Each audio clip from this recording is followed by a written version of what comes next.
watching TBPN! Today is Friday, September 19th, 2025. We are live from the TBPN Ultradome, the Temple of Technology, the Fortress of Finance, the capital of capital.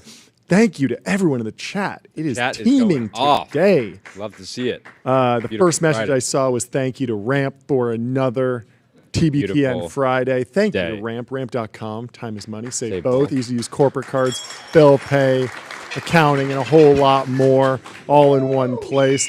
We have new sound effects from the team, by the way. Oh, we do? Hit him. There we go. I'm hearing multiple things. This is getting crazy. And we have a special guest today. Let's go to the wide. Yes, we have our Turbo Puffer. Turbo Puffer here. Look at this. It doesn't show how 3D it is.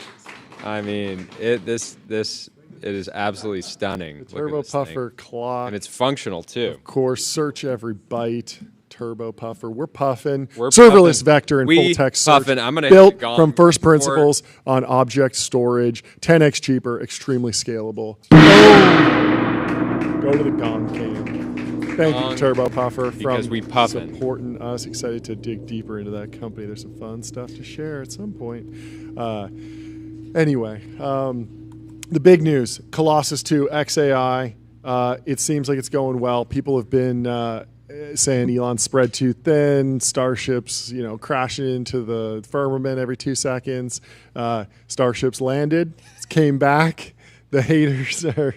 I mean, he pulled back from politics. It seems like there's a lot of Flatter progress. the huge L for the firmament believers. Yes. After the last launch. Yes, Elon made it to space and back, and he's as also of making progress on Colossus 2, the data center. 20 minutes ago, CNBC is reporting that XAI raised a fresh $10 billion at $200 billion. Wow. That just hit the timeline. There we go. Dylan Patel summed it up. Headline? Did you put a headline in the newsletter? In the newsletter today? Yes, XAI, if you build it, they will come. Oh, okay. Because his plan is to build the biggest data center, the first gigawatt data center in the world. And SemiAnalysis says they have a unique RL methodology. It's focused less on these RL environments for specific business use cases. We're not hearing about them cloning DoorDash or Amazon or creating a unique browser use, like go solve a very specific. They're not trying to build deep research RL environments. They're building Annie, the romantic companion, which is an RL environment that feeds off of human interaction. And so SemiAnalysis is a very interesting take. Harvest it. Potentially. But Dylan says, every time you think Elon has lost his touch or is failing, he does some crazy stuff. And you're like, damn, he really still got it. How Elon is building the largest data center in the world faster than anyone else is amazing. Also, what they're doing on the RL side is equally nuts. There's a bunch of posts here and bunch of interesting Do hacks. not go data center for data center with a goat. Yes. So I mean, he got into this game late. He co-founded. It's going to be the 10-year anniversary of co-founding OpenAI. December 2015 is when he co-founded OpenAI, and we're coming up on December of 2025, and he's about to have a data center that's on par. It's close to OpenAI. It's not yet bigger, but they're getting there. This is SemiAnalysis breaks down the megawatts of IT capacity, which is effectively the total AI training data center capacity. OpenAI is still ahead of XAI, but Elon's pulling out every possible trick play to catch up to the firm he co-founded. They're now ahead of Anthropic and Meta Superintelligence, according to SemiAnalysis's data. You can go deeper and obviously subscribe, and if you upgrade to the most high tier, you get their data center model, and they'll even tell you what Google's doing, which is much more complex because Google trains across multiple data centers. So everyone loved Colossus 1, built from the ground up in 122 days. It had 300 megawatts of IT power, which is now small potatoes because the next one's 3 times bigger. Zuck has talked about Hyperion and Prometheus shortly after going on his MSL hiring spree. OpenAI is, of course, working on Stargate in partnership with Crusoe and Oracle and others. Also, in Alex Heath Yes. interview the other day was saying that, I think it released yesterday, that he believes we might be in an AI bubble. Zuck didn't say that. That was an interpretation of the Zuck clip. Interesting. So I saw that post. We should pull up the actual clip. Let's watch it. And review what Zuck said, because I believe that this was somebody adding a caption and interpreting the vibes that were coming off of that particular interaction between Alex Heath, who just launched a new Substack and podcast. Let's listen to this interview with Mark Zuckerberg. Out of the way. That's kind of my job for them. Yeah, you were talking about the CapEx and the data centers.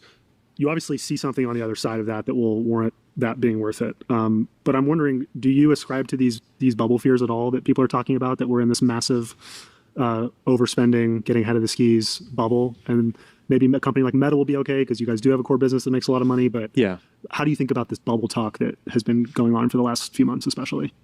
I mean, I think it's quite possible. I mean, I think basically if you look at most other major infrastructure build-ups in history, whether it's railroads or fiber for the internet, in the .com bubble, these things were all chasing something that ended up being fundamentally very valuable. in most cases, it ended up being even more valuable than the people who were kind of pushing the bubble thought it was going to be. Right. But in at least all of these past cases, the infrastructure gets built out, people take on too much debt, and then you hit some blip, whether it's some macroeconomic thing, or maybe you just have like a couple of years where the demand for the product doesn't quite materialize. And then a lot of the companies end up going out of business. And then the assets get distressed, and then it's a great opportunity to go buy more. So I think that it's obviously impossible to predict what will happen here. There are compelling arguments for why AI could be an outlier, and basically just if the models keep on growing in capability year over year and demand keeps growing, then maybe there is no collapse or something. But I do think that there's definitely a possibility, at least empirically, based on past large infrastructure buildouts and how they led to bubbles, that that something like that would happen here.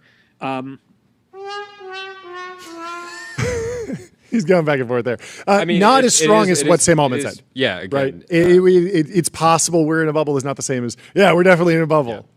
Yeah, and the but I think you're right. The post, whoever Summer was flipped correct. that is right as well, and that it's much better to be in the position where you have a highly profitable advertising business that can support this. Yep. All of the AI capex could effectively never go to what we think of as like new Gen AI products, and it could just go to the core business. Yeah. And it'd be great. Yeah, I mean, when we hear about Meta spending $60 billion on capex, like a lot of that is still core AI. A lot of that is still just recommend better ads, recommend better reels, that type of stuff. And so, just tons more downside protection in a company like Meta versus XAI, which is using leverage, using these deal shifting pawns across having SpaceX chessboard. invest, SpaceX Tesla and then invest, right? SpaceX employees and Tesla employees are coming over, and Tesla Megapack battery packs are going over there. Like it is a crazy kiretsu that. Well, Elon speaking has of built. well-placed ads, Tyler Rongi just shared this moment earlier. We got to pull this up. Pull this video up in the timeline. Tyler clipped it for us. John delivered potentially the greatest host-read ad in history. We're a little bit biased, obviously. Ramp.com, time is money, save both. You can use corporate cards, bill payments, accounting, and a whole lot more all in one 4 place. seconds on the countdown. There we go. Let's bring him on. Mark Zuckerberg, live on TBPN. Welcome to the stream. How you doing, Mark? Good to see you. You're ready. Absolute party. This is really just the pinnacle, like truly like the pinnacle of the bit that we started maybe a year ago, less than a year ago. I mean, I guess what we started doing ramp ads. I think we started doing ramp ads even before we had to deal with them. We just thought it was fun. But this whole idea of like, let's be overly commercial, let's really push the ad reads. It was started as a joke, and then it just became like our thing, and we normalized it to a point where we can actually go and do an ad read, a host read, right before interviewing a Mag 7 CEO. So it was a fantastic day, fantastic week. We had a lot of fun. Anyway, continuing with what's going on with XAI, there's this thought-provoking part of the latest semi-analysis article that kind of breaks down how Ani and the romantic companion chatbot actually flows. We can read through a little bit of this. I mean, Elon is extremely satisfied with how the build-out's going. Yep. Semi-analysis said XAI now has 460 megawatts of natural gas turbines installed and either operating or under construction. This includes 12 SMT 130 turbines at Colossus 1 and 7 Titan 350 turbines at Mississippi. Those are extremely cool names for turbines. Titan 350. And Elon says still small fry at 1 gigawatt for serious power in the 100 gigawatt continuous range, 1/5 of USA average power consumption. It probably needs to be solar battery powered at 1 terawatt. Solar battery is the only realistic option. Elon companies are so good at infrastructure, they should have bought the Fire Festival IP because they actually, I believe they could pull it off for sure. They could have pulled it off on a barren island. They would have been able to do it. Yeah. Might not have been super well, easy on the eyes, but it would have the festival would have run. Yeah, for sure. Restream, one live stream, 30 plus destinations. We're restreaming right now. Multi-stream and reach your audience wherever they are. Every day. Semi-analysis continues. The location of XAI's AI data center hub in Memphis is highly strategic as it sits at the intersection of 3 states. Tennessee residents are already frustrated with the environmental and noise concerns caused by the gas turbines powering the facility. To address this, Elon Musk simply placed the new turbines a few miles across the border in Mississippi, running a short transmission line back to the Tennessee hub. It is so crazy that he can even build a line a couple miles like that. Like, how long does it take California to build a couple miles of railroad? Like a decade? The idea that you can actually like build even a transmission line that quickly is remarkable. I wonder if any crazy land deals got done like in that 2 mile stretch, right? Like, because if he had to, like, do you think he owned all the land across state lines, or was there some section where it gets more complex. And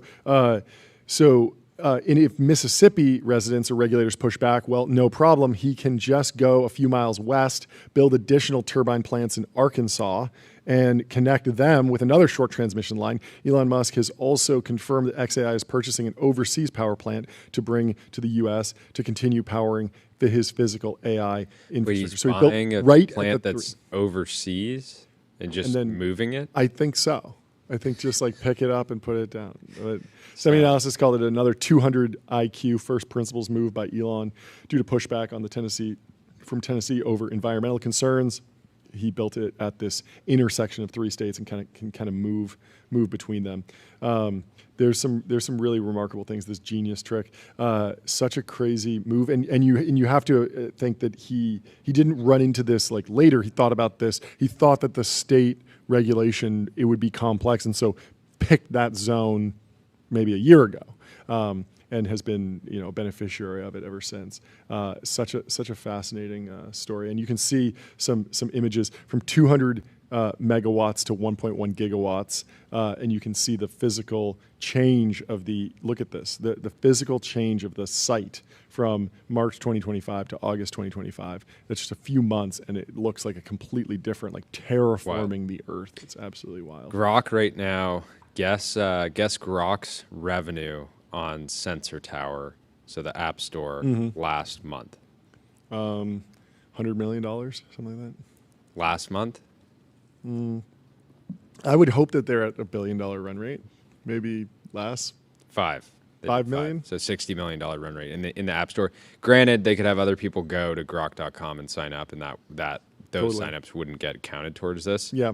But this is counting. And there's Japan, a lot of people that use States. Grok within X, so they have an X premium account, and that gets them access to Grok. But yeah, I mean, Semi-analysis shares a lot of data around the AI lab ARR, external revenue. OpenAI is at a $14.5 billion run rate. Anthropic's at a $7 billion run rate now, and Grok is not really showing up on this particular chart. There's some discussion in here about Elon going to the Middle East. There's the KSA's Kingdom Holding Company. They own 16.87% by PIF, Public Investment Fund. They owned and kept a $1.9 billion stake in Twitter when Musk took the company private in 2022, and also owned an $800 million stake in XAI prior to the merger. So they're building a position in XAI. The UAE's privately owned Vi Capital brought in $700 million in 2022 to support Elon's takeover of Twitter. It also invested in the XAI Series C alongside UAE state fund MGX, and Qatar's QIA also owned and kept a $375 million stake in Twitter and participated in XAI's Series C. And so, according to the Financial Times, XAI is preparing a new round in the tens of billions, valuing the company close to $200 billion with Saudi PIF. The CNBC broke that has allegedly been closed. Yeah, so Semi-analysis earlier this week was talking about a raise as large as $30 billion. It sounded like $10 billion came in today. And remember, XAI's lawyer was on the record, I think a couple days ago, saying the idea that XAI is struggling with fundraising is entirely false. Yes, they're good at fundraising. Right? They were performing well in fundraising, is what they said. But the reporter was pushing them and basically saying... Yeah, I mean, you can give these labs like a little bit of leeway because Anthropic wasn't making a ton of money, and then when they hit product market fit on the actual model, like it ramped very, very quickly. Yeah. Same thing with OpenAI, obviously. The $200 billion semi-analysis says this is challenging because it is hard for most investors to justify XAI as having a valuation higher than Anthropic. That is tricky, considering Anthropic's at like a $7 billion run rate and growing very, very quickly. Anyway, let me tell you about one of our newest sponsors, Privy, wallet infrastructure for every bank. Privy makes it easy to build on crypto rails, securely spin up white label wallets, sign transactions, and integrate on-chain infrastructure all through one simple API. The official wallet infrastructure provider of TBPN. Proud to work with them. Beyond external capital sources, Elon could generate capital internally since merging X with XAI to form X Holdings.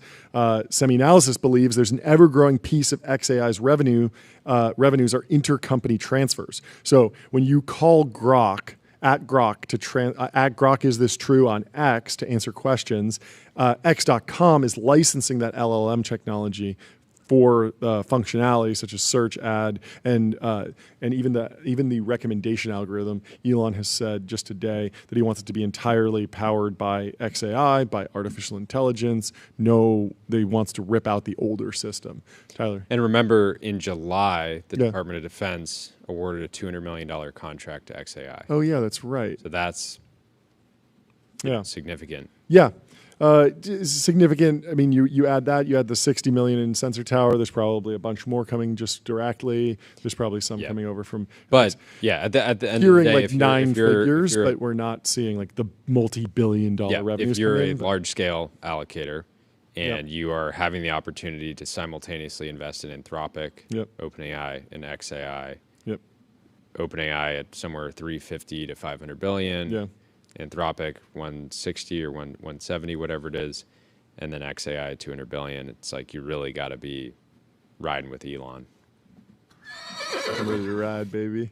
Semi-Analysis says it's moving, describes it as moving money from Elon's right pocket to his left pocket. This has happened a bunch, though. It happened with Solar City. He acquired that company. And then we didn't really hear that much about solar from Tesla. There was this vision for a while that you would buy a solar roof and get solar panels installed in your house through Tesla. That project, it was slow, and then it didn't really reach breakout speed. But interesting to see how much, like at this point, it's been a decade since you want to hold on to your pufferfish. Are you very happy about that thing? It is so cool. At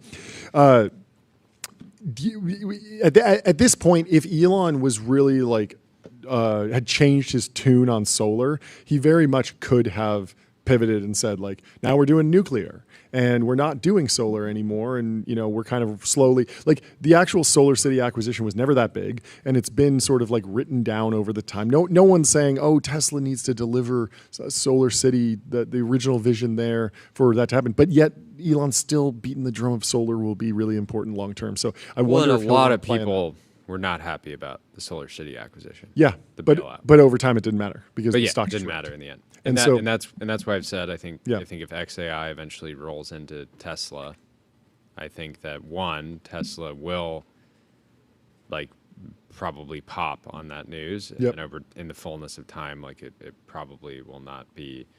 I think it'll be somewhat of a rounding error. Yeah. It would be interesting if it comes back, and in another decade, Tesla or Elon Inc. is a major player in solar power generation. They certainly aren't a material amount of total power generation. They're getting into a material amount of total AI, IT capacity and data center capacity, kind of bootstrapping a hyperscaler, becoming a hyperscaler just through the XAI efforts. But it would be very interesting to see if we look back and we're like, oh, they actually did wind up installing a ton of solar. They needed an excuse to do it, not just ground up adoption from everyday people putting it on the roof, but could happen. Semi-Analysis asked the question, does XAI have a shot at becoming a frontier lab? XAI has been able to catch up in many aspects to the current frontier. Grok 4, by some measures and evaluations, was up there with some of the best models on release, yet Semi-Analysis believes they're struggling to translate eval's strength into revenue. Let's discuss the talent pool. There's a bunch of interesting things here. So XAI got folks from Google DeepMind, Greg Yang and Tony Wu. XAI also has renowned researchers like Jimmy Ba, co-inventor of the Atom Optimizer. Since then, XAI has poached more talent from DeepMind, Meta, and in some cases NVIDIA, which is interesting because they're buying a ton of chips from NVIDIA, but they did get some folks. They got Ethan He, who was a senior engineer at NVIDIA working on their NeMo model series. And my question is Ethan He him? Or is he just Ethan He? At this point, they have north of 1,000 employees and are continuously expanding with a new office slated to open in Seattle. They work really hard. It's famously hardcore. I like this phrase here. Part of this is the fast, extremely hardcore pace. XAI engineers, 996, look easy. Everything is saying to XAI engineers, 996 looks easy. Often pulling what they call a 996 007. Which is 12 to 12, 7 days a week, which I think is just 24 hours a day. Well, no, if you were doing 12 noon to 12, or well, that's not that much more than 9 to 9, 12 to 12. Yeah. Like I think what they're saying here is that basically it's like you are 100% working, even when you're sleeping. Like that's part of your job. Like the sleeping in the tent is like you're doing that to enable your work. So you live at the office and you truly are working endlessly. But the talent exodus is a real issue with XAI. People are churning out, but they keep finding young people to join. And they're two of their best data center folks just left to join OpenAI, but Colossus 2 keeps chugging forward. So they're able to backfill, and they haven't been able to be fully destroyed. There's an interesting... Yeah, I mean, there's a world where even if XAI ends up just leading on infrastructure and actually being able to deliver compute, there's a ton of value in that as well, right? We were talking offline the other day. Is there some world where Oracle says like, hey, we have this crazy backlog. Well, basically, like, if you give us access to Colossus, we'll pay you a premium for it. But who knows? Yeah. I mean, there is a question of like, it's super risky. There's debt. They're building out this massive cluster, and there isn't that much demand from the actual API for Grok, and there's not this crazy compounding advantage in consumer. But at the end of the day, if you wind up with a 1 gigawatt cluster, there's a lot of hyperscalers that want a 1 gigawatt cluster, and so you could probably just go sell that to AWS or Google pretty quickly. So it doesn't seem that crazy as in terms of like where the dollars are going. It seems like an efficient build out that creates capacity. But then we're talking about like the dark fiber world where we couldn't find a use for this today, so we had to sell it kind of at cost or below cost. But it's not a zero. It's not completely spent on something that might not materialize at all. Anyway, let me tell you about Cognition, our latest sponsor. They're the makers of Devin. Devin is the AI software engineer. Crush your backlog with your personal AI engineering team. Speaking of coding is today the largest API use case for AI. Devin, of course, I can't get over the team. Uses AI to write code. Cowbell. The cowbell's great. Hit that horn again, Nick. I love the horn. It's great. Grok 4 is priced at the same level of Claude Sonnet 4, yet does not show the same level of coding abilities. For non-coding applications, GPT-5 is even cheaper and has better capabilities across the board. So both Anthropic Sonnet 3.7 and Sonnet 4 are both at $4 per million tokens. Grok 4 is also at $4 per million tokens, but very quickly, GPT-5 is at $2 per million tokens. Grok Code Fast is much cheaper, but and a lot of the explosion over Grok Code Fast has been on OpenRouter. SemiAnalysis dug into the OpenRouter stuff, and it said that there is interest in a small, cheap, and performant model, but there's a catch.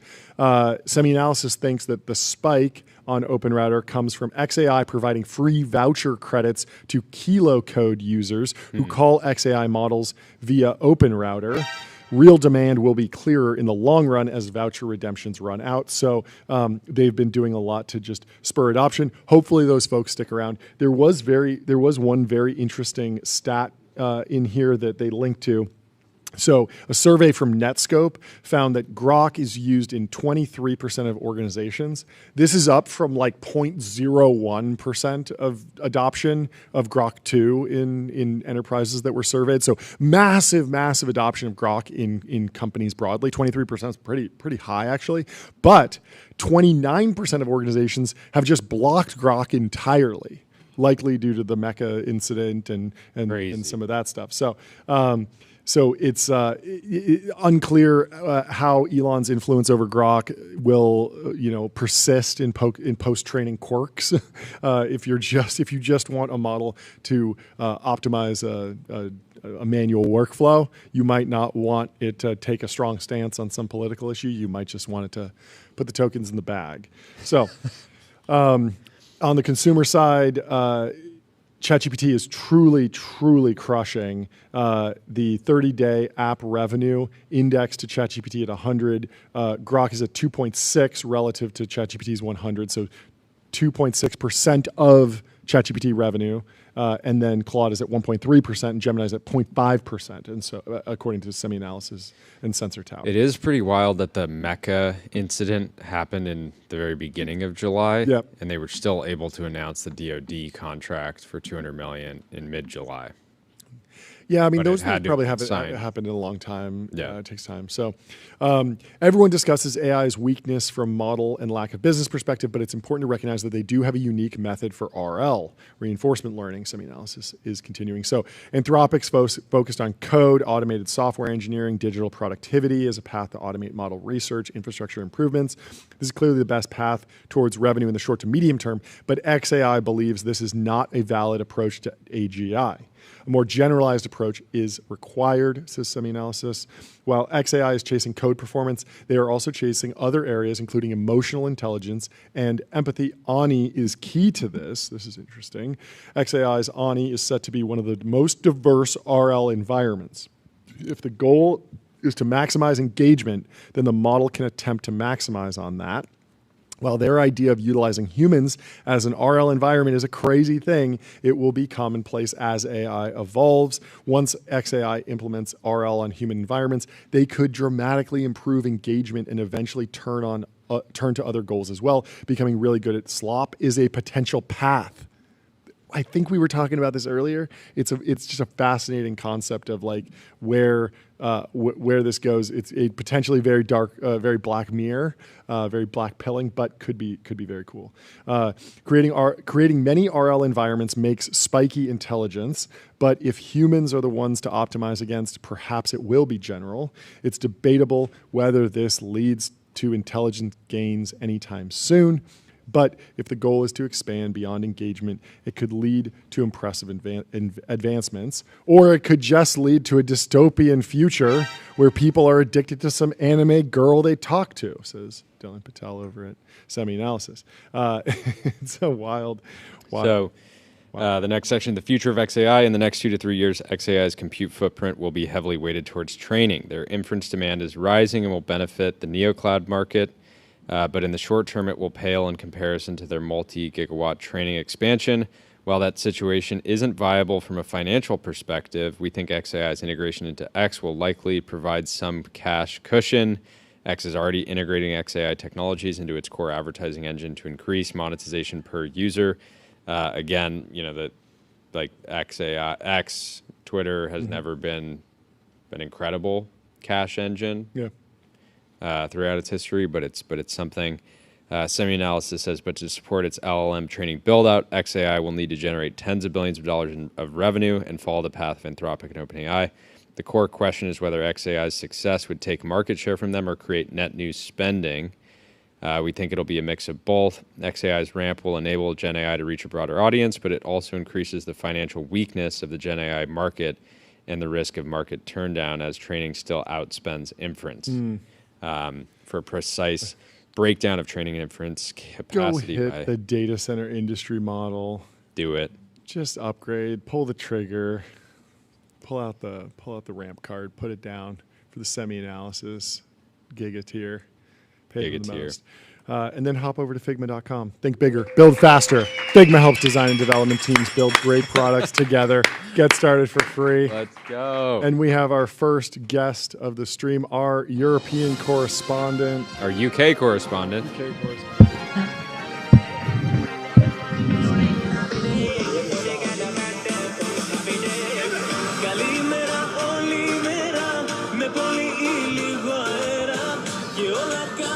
I love this song. We actually should license that. We definitely are going to get demonetized for that.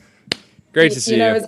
It's my favorite sound. I'm back in the studio. Yes. We've got the soundtrack going. It's such a banger song. It really is. Give us the weather report first. How was summer? How was it Wimbledon? You went to some tennis event. What'd you do? I had a tennis. Yeah, I had a good tennis summer. I was actually the U.S. Open as well. U.S. Open, okay. Recently. Is that the same as Wimbledon? Are they the same thing? I mean, they're technically the same on seniority, but okay. I would say, as a proud Brit, that they are slightly different. Okay, got it. And then take us through this week. Why are we paying attention to Europe? So I think the headline here. I know that Geordie sort of said UK correspondent, not European. Yeah. Is that we've had this huge state visit this week from the White House delegation.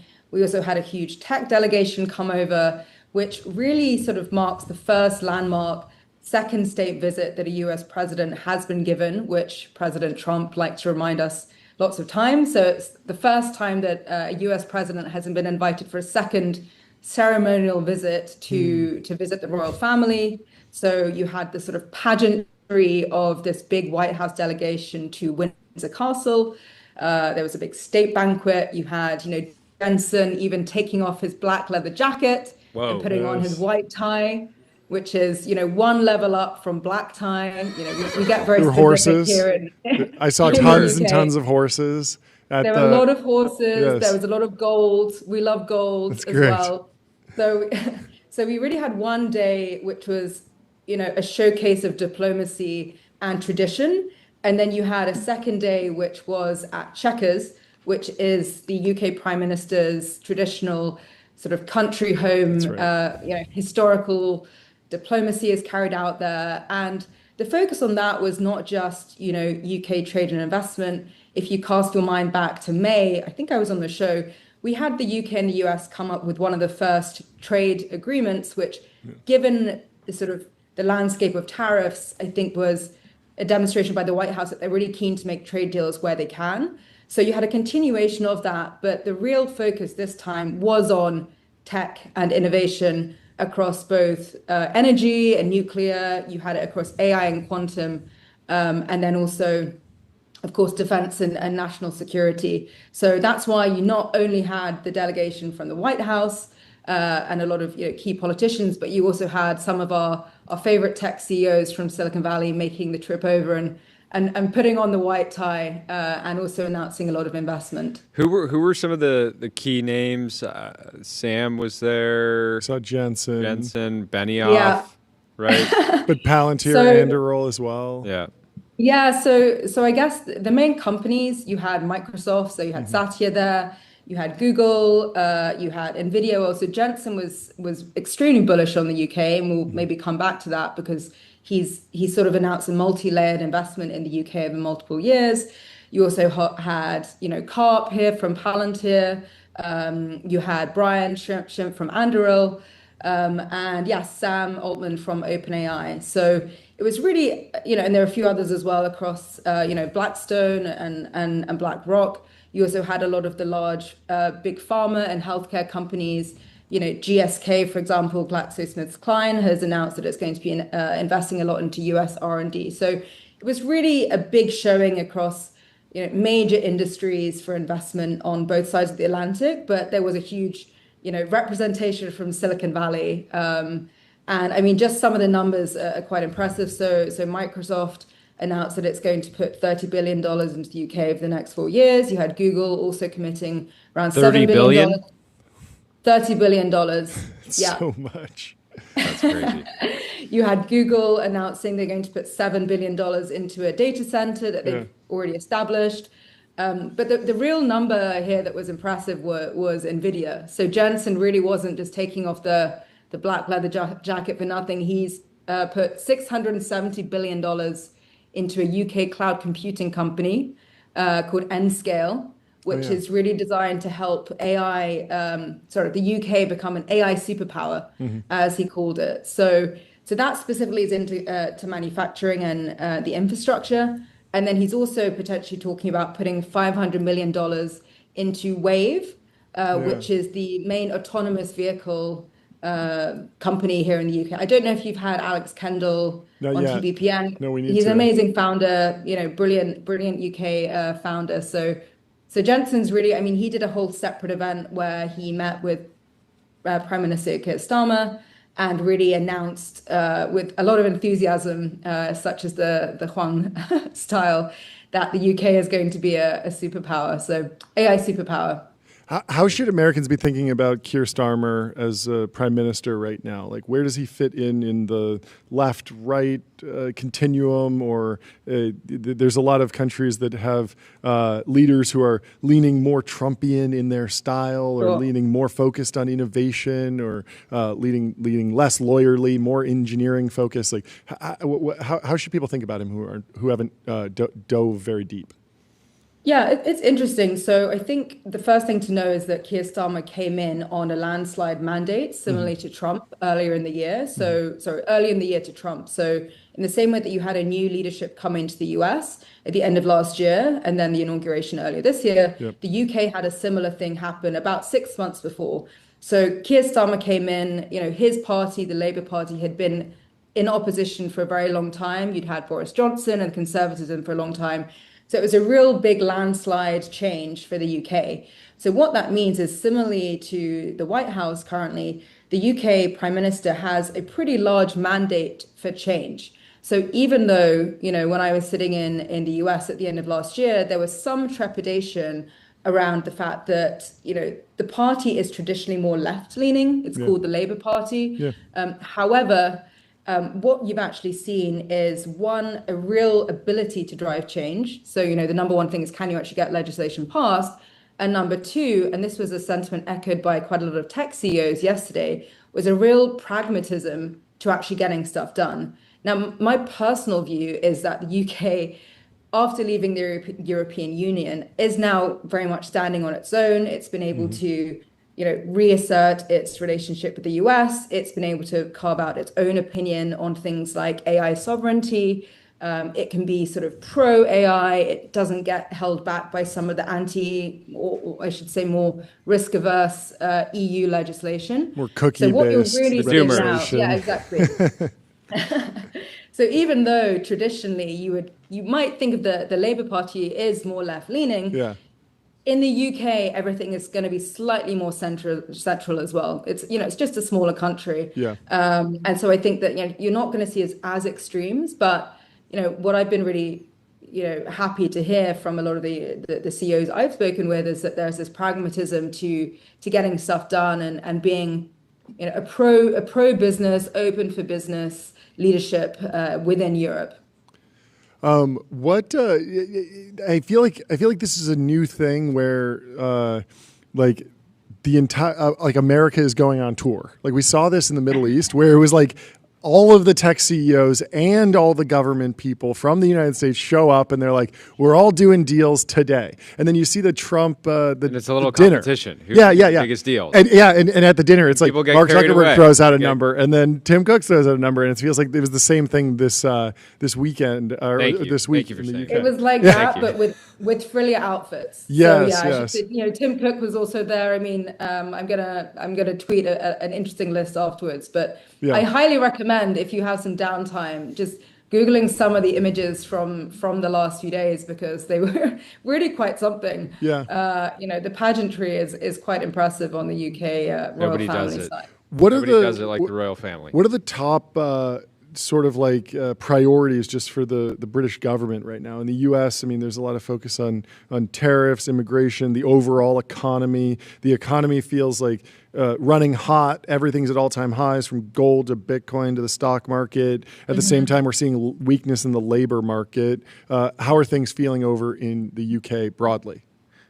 I think the UK's main focus is on growth. There are definitely a lot of issues, of course, around immigration. I think some of the highlighted issues on places like X have kind of showed that there are a lot of questions around immigration policy across Europe at the moment. The UK is definitely part of that.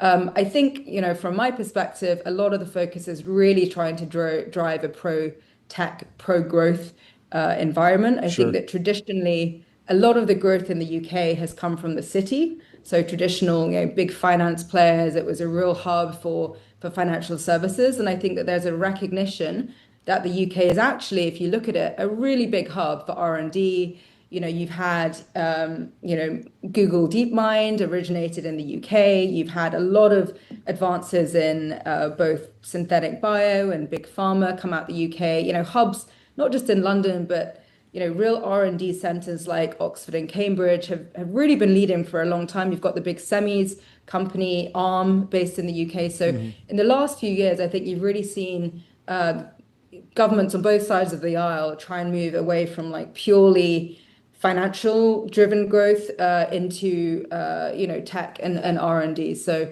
that's something that I think the White House and 10 Downing Street are really aligned on. And this is obviously was a big sort of PR campaign to also show that the special relationship, as we call it, goes both ways. And I think something that was significant. A lot of people have said to me, okay, well, what's in it for the US? We're obviously investing a lot of money into the UK, but I think that if you look at how the US thinks about exporting its own AI data stack across the world, and you put that against some of the competition with the Far East and China, this was a really good opportunity for the US to kind of reassert its position as the dominant AI player. And they signed a really interesting memorandum. It was called the Tech Prosperity Deal. Lovely name. Let's give it up for Tech Prosperity. Yeah, exactly. Which basically allows the US to align on, how data models are built and some of the kind of, very cool things that the US cares about in terms of ensuring that the data stack is defined by the US and not by someone else. Take us through an update on the private markets in Europe broadly, in the UK. Who are folks focused on at the growth stage? We were at the New York Stock Exchange. Was that last week? I keep losing track of time. But yes. Klarna IPO'd successfully, stock traded up. How was the mood? I mean, it's obviously continued to hold up pretty well. Yeah. But I think the mood was good. Our takeaway was kind of interesting with the CEO is that it was just another day for him. He didn't bring his family. He just came, raised some money, got in, got out. It was a fundraise. Whereas with Figma, it was this huge moment because a lot of folks in Brooklyn use Figma and Manhattan use Figma. And so it's an American company, too. It's an American company. They really focus on the story of Dylan and with Sebastian over at Klarna. It wasn't as much of like everyone is a partner in this ecosystem. But in general, it felt like a really good moment. People had been waiting for Klarna to go out for a long time, and it was great to see them get out successfully. But who else is driving this the market or the news? Yeah, do you expect any type of spin-outs from DeepMind as well into like more like application layer companies, or do you feel like the researchers there are just going to be content to double down? So I think just on that front as well. As you mentioned, I think both Dylan and Sebastian, amazing founders, really exciting that we're seeing the IPO market off to a good start at the moment. And I think although StubHub, I think StubHub is down. StubHub had a hard time from listing price yesterday, so it's okay. Okay, well, we'll get it all back in the next one. But I think that in terms of names to watch here, the big elephant in the room for a long time has been Revolut. So for those not familiar in the US market, Revolut is really the largest fintech player here in the UK. Its last valuation, I think, was around $70 billion. The last employee, I think that was a secondary. So that's really been the main question. Some of the news stories around that have been around its, banking license over the years and whether they were going to, go for an IPO. I think that one, continue to watch on. And if you look at Jensen's comments, even on this trip, he's even said that, NVIDIA may also invest in Revolut. So I think Jensen's he's really keen on the UK. We love Jensen. He's pumping everything. It's great. I think in terms of Google DeepMind, I'm unclear if they're going to be, spin outs. I think that, the UK government has always looked at DeepMind as an example of UK companies that really should have been able to stay and prosper in the UK or within Europe.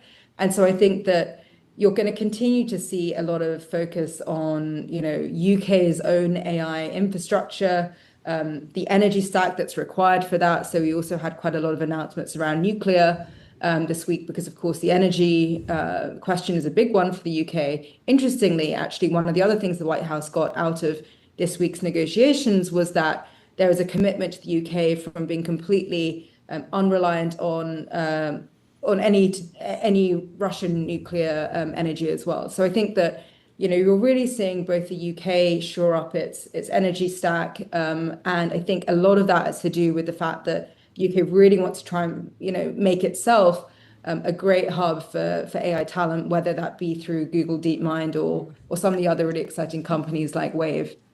Yeah. Makes sense. As extra context, in 2021, Demis Hassabis over at DeepMind co-founded Isomorphic Labs, which is a spin out, but still, I believe, private and owned by Alphabet and DeepMind. And they're focused on I meant artificial more intelligence like for net new companies, drug not discovery. Alphabet owned, that type of thing. Yeah. And he's still based in the UK, which, the Prime Minister always likes to point out, but he's still working with Satya, so with Google, Gemini. with Ruth. Yeah. Well, thank you so much for hopping on the show.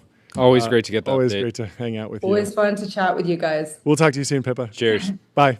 Hopefully we can have a new tennis tournament sometime soon, so Pippa comes back to the U.S. I'd love it.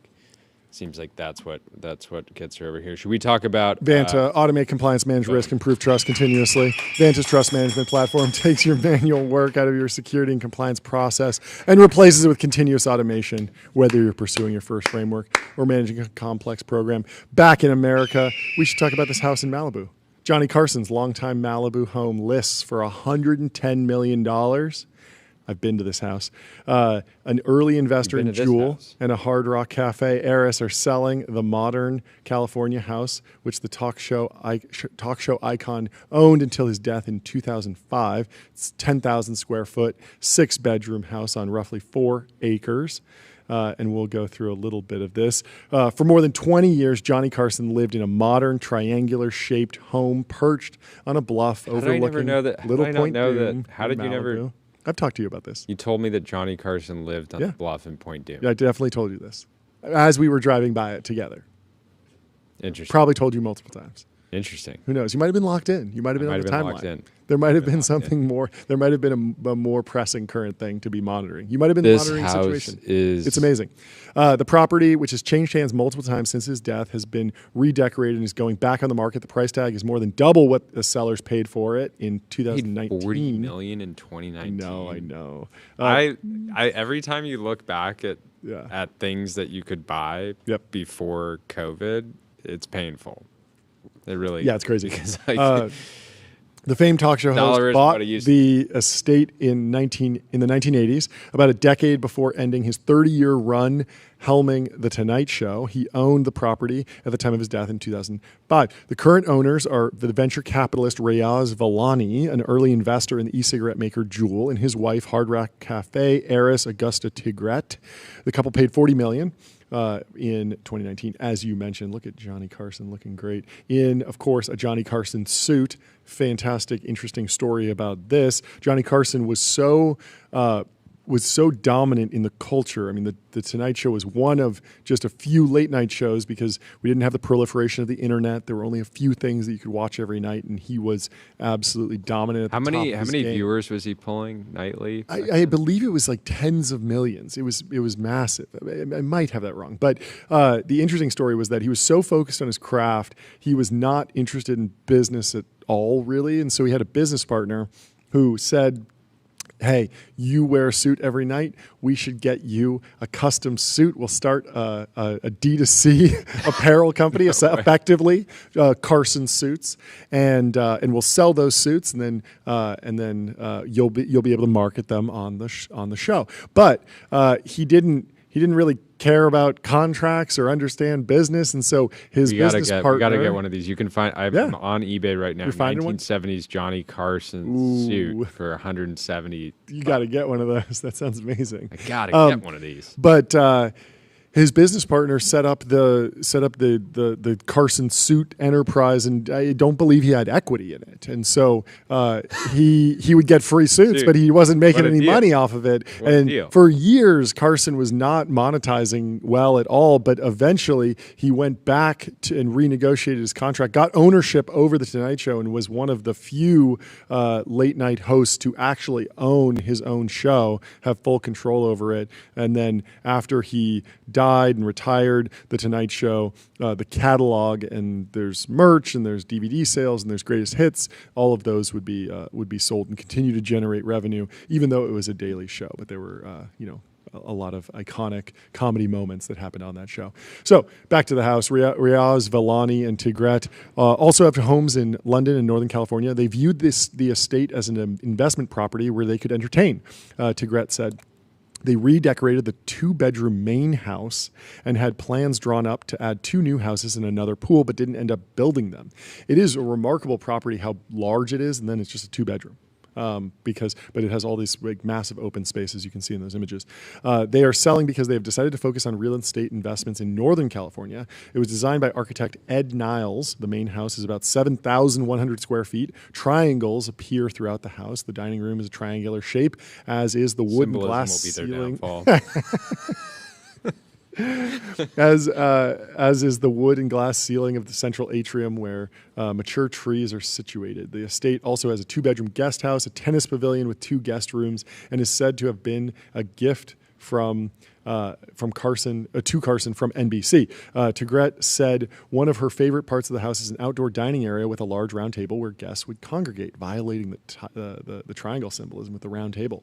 We had so many important business meetings there, she said. The area is naturally shaded thanks to a coral tree and a pepper tree whose branches grew together over time, creating a leafy canopy. And it is beautiful. There's a massive tree inside the house. I don't know if you can see this in the images, but and the tennis court. This view of the tennis court it's so over the bluff. Crazy how big this tennis court is. It's wild.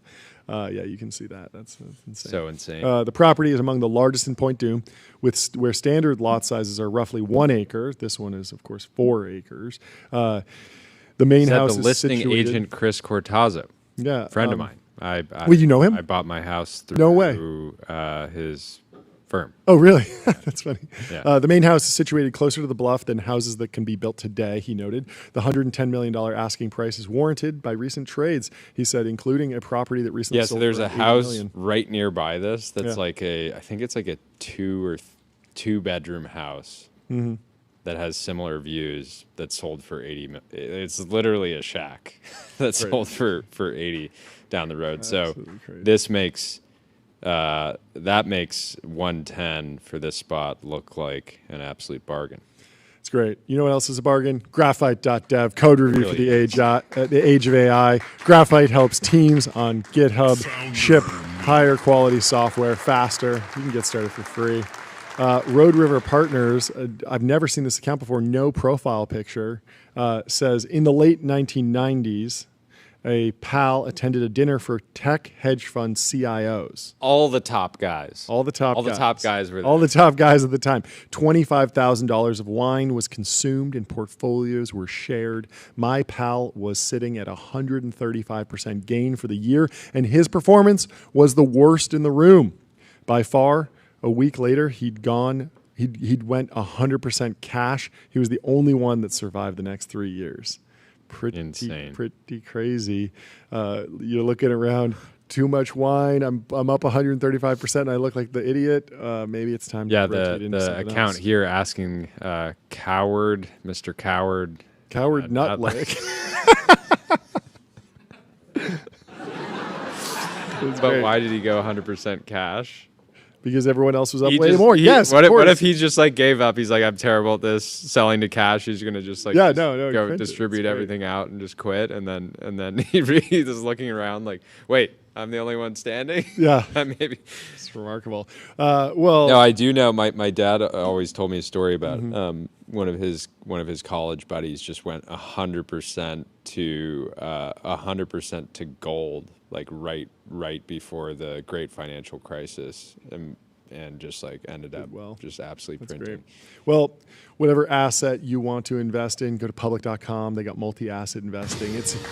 It's investing for those who take it seriously. They got industry-leading yields, trusted by millions. You can lock in. We're not allowed to give financial advice, but I think it's fair to ask you to take it seriously. In other news, we interviewed a lot of fun people at the Meta Connect 2025 event. The one that broke through on the internet, on Teapot, on X, was, of course, our interview with Chief Wearables Officer at Luxottica, Rocco Basilico. Rocco Basilico. Mullen says, I'm sorry, his name is what? We live in a simulation, dog. And this got 3,000 views. There was another. There were a couple other we need to posts. Give some background like on Rocco. 7.4. No relation to Roscoe from the Roscoe Chicken and Waffles chain that we know of. But we really enjoyed talking to him. Also, no relation to Rothko, the artist. Oh, Mark Rothko. Yes, I don't think so. People had a ton of fun with this. Where was the other post in here? Someone else was saying something about. Richard says, my name is Rocco's Basilisk, and I'm making artificial intelligence that you put on your body. That one got so let's give some backstory. Tyler, do you want to give some backstory on Rocco? Yeah, what is the joke that people are making here? Okay, yes. So his name basically sounds like Rocco's Basilisk. Yes. Which is like this famous thought experiment from Less Wrong in like early 2010s, I think. Yeah. Basically, the idea is like, okay, so there's going to be some future super intelligent AI. Yep.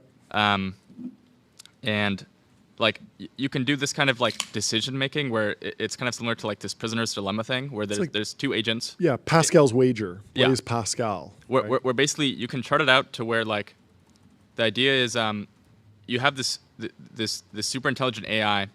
By the time it gets to becoming like instantiated, the idea is that it's gonna like punish people that did not like accelerate. Did not help it be born. Yeah. And the idea is actually it's not just if you didn't love me at my benchmarks, you don't deserve me at my ASI. Super intelligence. Yeah. Yes. So it's basically like the whole thing is like it's like an information hazard. Mm-hmm. This like term. Eliezer actually banned like discussion of the topic from why? Less Wrong for like 5 years. Oh, because it's a justification for accelerating super intelligence. I think so, but also you don't want to be the safety guy. Yeah, but the whole thing is like if you chart it out, basically, it only applies to you if you like learned about this idea. So like if you knew about the idea of Rocco's Basilisk then, and you didn't like start accelerating AI, then it's going to punish you. Yeah. And this is why we covered Meta Connect, and we covered. Isn't there some lore about Rocco's Basilisk? And like the whole idea is like it's a basilisk because like if you look what at is a basilisk? Is that a snake? Yeah, it's like in mythology, if you look at the basilisk in the eye, then you like instantly die. Yeah. So it's like if you learn about this thing and you don't do anything, then you like will be punished by the future AI. Apparently, this is what originally brought Elon Musk and Grimes together. Musk was going to tweet about Rococo's basilisk, which is a reference to Rococo, the 18th century Baroque art style, and they bonded over that. He discovered that Grimes had made the same joke 3 years earlier and reached out to her about it. One can only speculate about. Very, very interesting. thought experiment. Well, we should have asked him about it, because I wonder how aware he is. It can't be the first time he's heard that his name sounds like Rocco's basilisk, right? Yeah, I assume he must not. be aware. Well, he's tapped in. Yeah, we'll have to. I mean, the story of him just like cold emailing Zuck, hilarious. Like, hey, I think we should do some international business together. Let's hop on a quick call. He made it happen. Yeah. I wonder if Zuck knew about Rocco's basilisk when he got that, because then it's like you're getting an email from Rocco's basilisk asking if you want to help accelerate AI. Yeah, you have to say yes. You have to say yes, otherwise you're going to be. Yes. Yeah, I think it's one of the most like underhyped like partnerships. Yeah. Of the last few years, right? It's so strategic for both sides. It gives Meta this incredible, durable advantage to be able to innovate on the technology side and not on the design side. Yep. And it gives Luxottica the ability to defend itself and actually thrive in a world where, you know, we were debating. Everybody's wearing smart glasses. Yeah, we were debating. I think that's actually the thing, right? It's like there's people that don't wear glasses today that may or may not be using smart glasses in a few years. But Zuck brought this up. There's like 1 to 2 billion people in the world that wear glasses all the time and looking good. I mean, people were, we were debating with a few people about whether or not the Meta AI glasses. Oh, I just triggered it. It's talking now. Whether you can immediately clock them, whether they look like tech nerd gear, or whether you can pass amongst normies, the unaugmented, as someone who's just wearing Ray-Bans. And I was leaning in the camp of like, if someone throws on Meta Ray-Bans and they do have the cameras on there, but they're not recording, there's no light, you kind of don't notice. But other people were saying, I don't know, like you can still see the camera lenses and it still reads as it's a little like tech nerdy. But I think it's like the best possible. That's a specific frame though. Like this is actually an Oakley frame with no sunglass in it. It's just eyeglasses. But the original Meta Ray-Bans, they do look exactly like Ray-Bans, an iconic silhouette and something that people are very confident in wearing. And I think even with the cameras on there, even though you can see them, people are much more willing to throw them on when they go out. And you do face a little bit of like, oh, like you're like a tech nerd. You're trying like the new thing. Like it's not as I mean, it's like carrying. Yeah, but think of the billion plus people that just wear glasses because they need them to see. They already wear glasses, and then you say like, hey, do you want a small display in those? Yes. That can give you directions. Yeah. You can use to play music. And chunky frames are kind of in right now. Messages come in on. It's kind of a vibe. And so I think I mean I agree. It is an underrated partnership. It's a great partnership. I wonder. I'm like dying to know what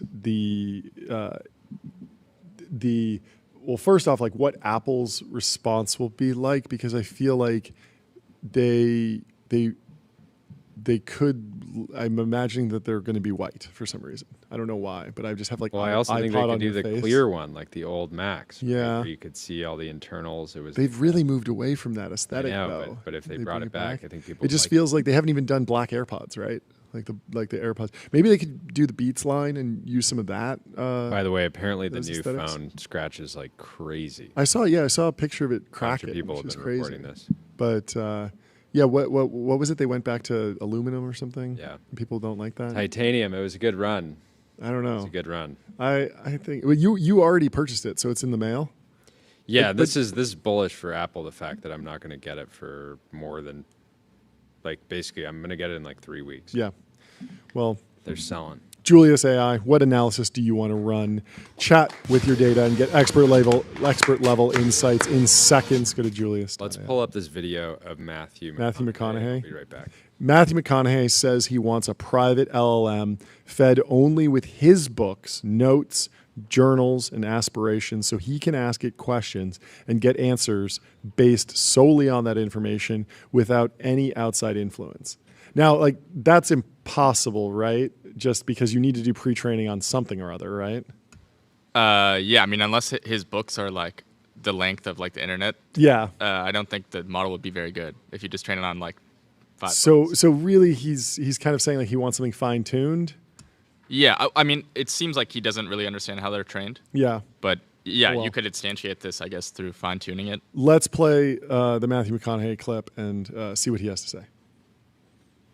LLM, where I can upload, hey, here's 3 books I've written. Here's my other favorite books. Here's my favorite articles I've been cutting and pasting over the 10 years, and log all that in. And here's all my journals, whatever, the people out, and log all that in so I can ask it questions based on that. And basically learn more about myself. I stand on the political spectrum. Blah, blah, blah, blah. I'd like to. No, that's what I would like to do, which is sort of a glorified Word document, but it still would hold a lot more information than just, oh, can you find this term? I would be asking it, and it would be responding to me on things that I've forgotten along the way. Load it with the information I'd like to load it with. Maybe even, like I'm saying, in the words of belief, in the man I'm working to be, the man I want. Load it with that. Load it with my aspirational self. And then ask it, and it's giving me answers going, oh, this is. But before, it's slowly learning about me through conversations, then going, oh, I think this is what you like based on a conversation. No, I want the answers based on what I've Can you play the beginning of this again? He uses some funny phrase. Well, what does he say at the beginning? I am interested, though, in a private LLM.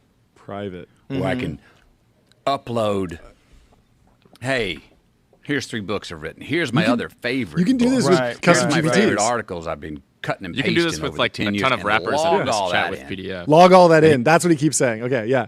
I love that he says he wants to log it in. No one's talking about logging data into your private LLM. Like, this is the future. No one's tried logging content into a private LLM. This has been possible for 3 years. But you're just embedding your. Oh, embedding? That doesn't sound like logging something in. That's what I want. I want to log it in. I want to log in my favorite book. I want to log in my favorite article. Log in the Holy Bible. Sounds like that's what he's doing. He should hit up Salesforce for this. He's true. Close with what do they have? Merlin AI or something? Well, he's close with Einstein. He's one of the faces. Yeah, he's one of the faces, Salesforce. And they have Einstein AI. He should fine tune it. Fine tune it on Matthew McConaughey mode. The Einstein AI, I feel like missed opportunity to personify the AI much more. Should have gone. Microsoft's going to have Clippy. We're getting Ani from XAI. Every company is going to need their own personified AI, and I'd be much more likely to use Salesforce's AI if I knew I was talking to Matthew McConaughey. In other news, Howard Lutnick is posting screenshots of his portfolio. Wait, really? No, I'm kidding. Okay. It's close. Pull up this next post. Yeah. It's a picture of from Trump on Truth Social of an AI slop of him sitting at his desk with bought Intel at $20. Now it's $30. He's happy. Happy. Well, in other somewhat political news, TikTok sale announced by, we're tracking this on Polymarket, December 31st is now at a 79% chance that a TikTok sale will be announced. So and Polymarket also got a market up on will Tesla acquire XAI in 2025. So the market will resolve to yes. It is officially announced that XAI has been, or is being acquired or merged with Tesla. I could see that happening.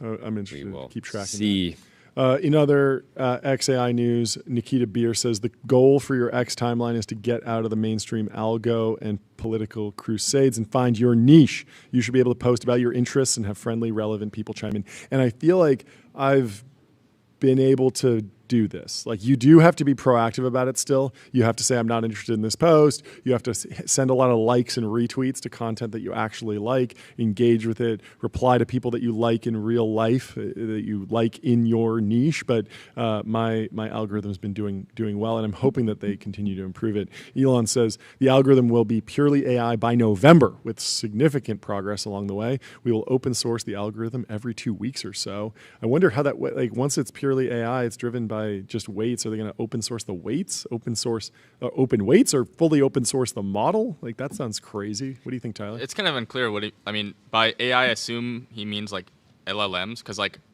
if you just say AI, it's kind of already done by AI. Yeah, it'd be very interesting to open source the algorithm, and the algorithm is just recommendation.next, parentheses, like inference the model is the Python code. And it's like, yep, we didn't change it. It still this just goes crazy. And finds the next Breaking news. Breaking Trump news? is adding $100,000 application fee for H-1B visas in the latest crackdown. In other breaking news, fall.ai. The world's best generative image and video models all in one place. Develop and fine-tune models with serverless GPUs and on-demand clusters. In the Wall Street Journal, Tyler, the UAE. Project. Yes. I want to add tbpn.com/sounds, and it's the digital version of our soundboard that people can use in their meetings. Ooh, I like that. Yeah, we got to do that. Given to me in a DM. Yeah. And soundboard at home. So yeah, just try to wrap it up in the next. Wrap it up in the next Don't 5, make 10 mistakes. minutes. And don't make mistakes. The United Arab Emirates is buying houses in Washington D.C. They have a $200 million collection now. The government's latest purchase is a $27.5 million spec home in McLean, Virginia. I don't know if I'm actually saying that correctly. This week, it added a roughly 21,000-foot spec estate in Virginia, paying $27.5 million in an off-market deal. The deal is the most expensive home sale to close in the capital region this year. The UAE, directly or through its employees or royals, owns at least 21 properties in the area worth roughly $200 million. The Emiratis have purchased so much real estate at such high prices in recent years that they've helped reset values in the Gold Coast region. let's give it up for resetting values. Yeah. According to real estate agents. The house was recently restaged to give it a modern minimalist look. Each time they purchase something, it's a big number, says a real estate agent of Compass. The estate is located near Langley, where the CIA is based. With a 6-bedroom main house and a pool house, it was constructed as a spec home by Ambar Homes, a luxury development firm headed by local dentist and entrepreneur Dr. Sonu Kakar. Kakar said he bought the land for $2.1 million, started construction in 2022. It took him 4 years to start construction, completed the house 2 years later. So he's selling this big house. It was first listed for $29.9, came down a bit, but they got the deal done. There's a marketing video showing a motorcade of Cadillac Escalades resembling a diplomatic entourage heading up a winding driveway to the newly built modern mansion. Check this out. They made a hype video? They made a hype video, a startup launch video for their house. It's funny. It's like they knew who they were selling this to. They're like, we got this house and we're going to show a bunch of a home hype big video Cadillac. at the timeline. Wait, did you guys scroll that fast? It plays it that fast? That's in the video. That's baked in. They're doing hype videos for sure. That's a vibe reel if I ever saw one. The UAE's residences are dotted in large clumps across the capital region, typically on prime waterfront lots. On Crest Lane, the country owns several homes on the bank of the Potomac. That's where the ambassador's official residence and guest house are located. Well, you got to go hang out in D.C., do deals, and so you got to have some big houses for your folks to come and hang out at. On Chainbridge Road, one of the area's most upscale neighborhoods, the Emiratis paid just under $43 million in 2020 for a riverfront estate previously owned by AOL co-founder James Kimsey in 2020. Online. The same year, the country purchased a vacant lot nearby for $20 million. Are they actually just buying these on the balance sheet? I think so. I think they got cash to spend. And they want to come visit. And when they want to come visit, they want to have a nice place to entertain, host guests, do deals, all the above. If you're a startup, you got a couple $100 million burning a hole in your pocket, you're doing deals in DC, pick up a $23 million mansion. Yeah, why not? Mark Zuckerberg did. Earlier this year, Meta founder Mark Zuckerberg and his wife Priscilla Chan purchased a $23 million mansion in Washington, D.C. Of course, that is much smaller than what the Emiratis have been picking up. But regardless, you got to get your brand mentioned in ChatGPT. Go to Profound, reach millions of customers who are using AI to discover new products and brands. TJ Parker has posted. Yeah, that's a good post. The bull case for Apple and AI is they're going to completely avoid enormous amounts of CapEx spend, get most of the consumer value from intelligently integrating Gemini, and get paid a boatload of money from Google for doing so. And I agree. I do think it is frustrating as a user that Apple has moved slowly and somewhat ineffectively on AI. but I don't think they're in a bad spot from a business standpoint. No, nothing's gotten me to consider moving off of Apple. Like, even if iPhone Air doesn't have the right battery life, or iPhone Pro, cracks or whatever, if I need a case on it, it's like I'll solve all of that. I'm sticking with. And that's a big question. Sticking with Cupertino. The big question with the new Meta displays is there a world where, because right now when we demo the displays, you can get an Instagram DM, you can get a WhatsApp message, and it will pop up in your display, nice little notification. Yep. But the question is, will they be able to figure out a deal with Apple so you can get iMessage piped into there? So yesterday, MetaConnect continued, and they did talk about the developer kit, the SDK, how developers can integrate, and they had a couple of integrations. They did one with Twitch, so you can live stream from the devices, from the Meta Ray-Ban displays. They did one with Streamlabs and Disney, and there were a few others. They're still pretty niche, and they're all partnered with like pretty big companies, the type of companies that would do like pretty big press junkets for these. But some cool demos. I thought that they were interesting. I'm very interested in the Twitch demo. Obviously, we live stream on Twitch. Thank you to Bobby Cosmic in the Twitch chat holding it down. But it seemed like the live streaming capability, which we didn't expect to launch very quickly, is going to launch. It is going to be live. You are going to be able to live stream from the glasses, but the amount of time that you can actually spend live streaming is pretty short.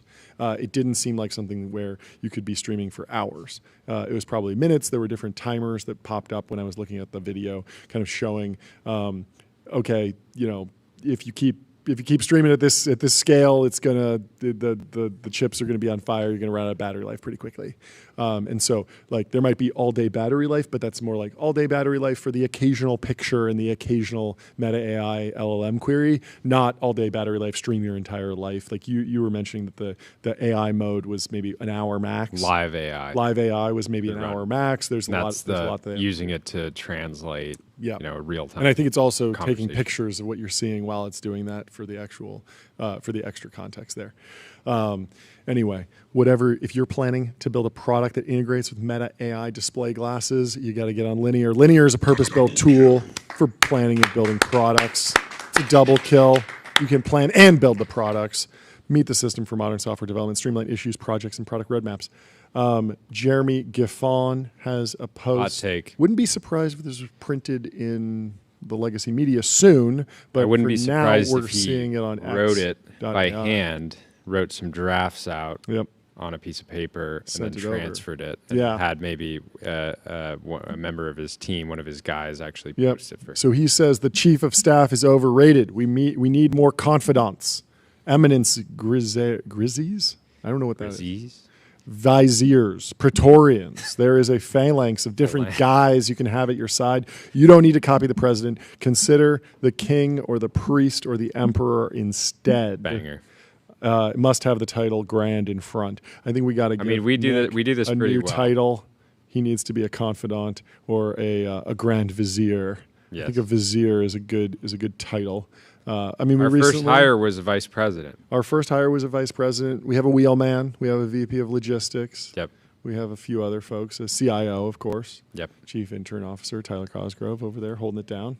Yep. Breaking it down. Jim Cramer says that 30-year Treasury better start behaving. That is Get it bar in order. He also posted a picture of him hugging Tim Cook, saying, own it, don't trade it. I love this. He said this 10 years ago. We reacted to his interview with Tim Cook on Squawk Box or on Mad Money a decade ago. The stock had sold off. They'd hit earnings. They beat earnings. They generated something like $10 billion in free cash flow, but it wasn't enough for the street. And so Kramer did a very interesting interview with Tim Cook where he explains that he is excited about the company. He personally is bullish on the company, but he has to get the story straight for what the street is saying.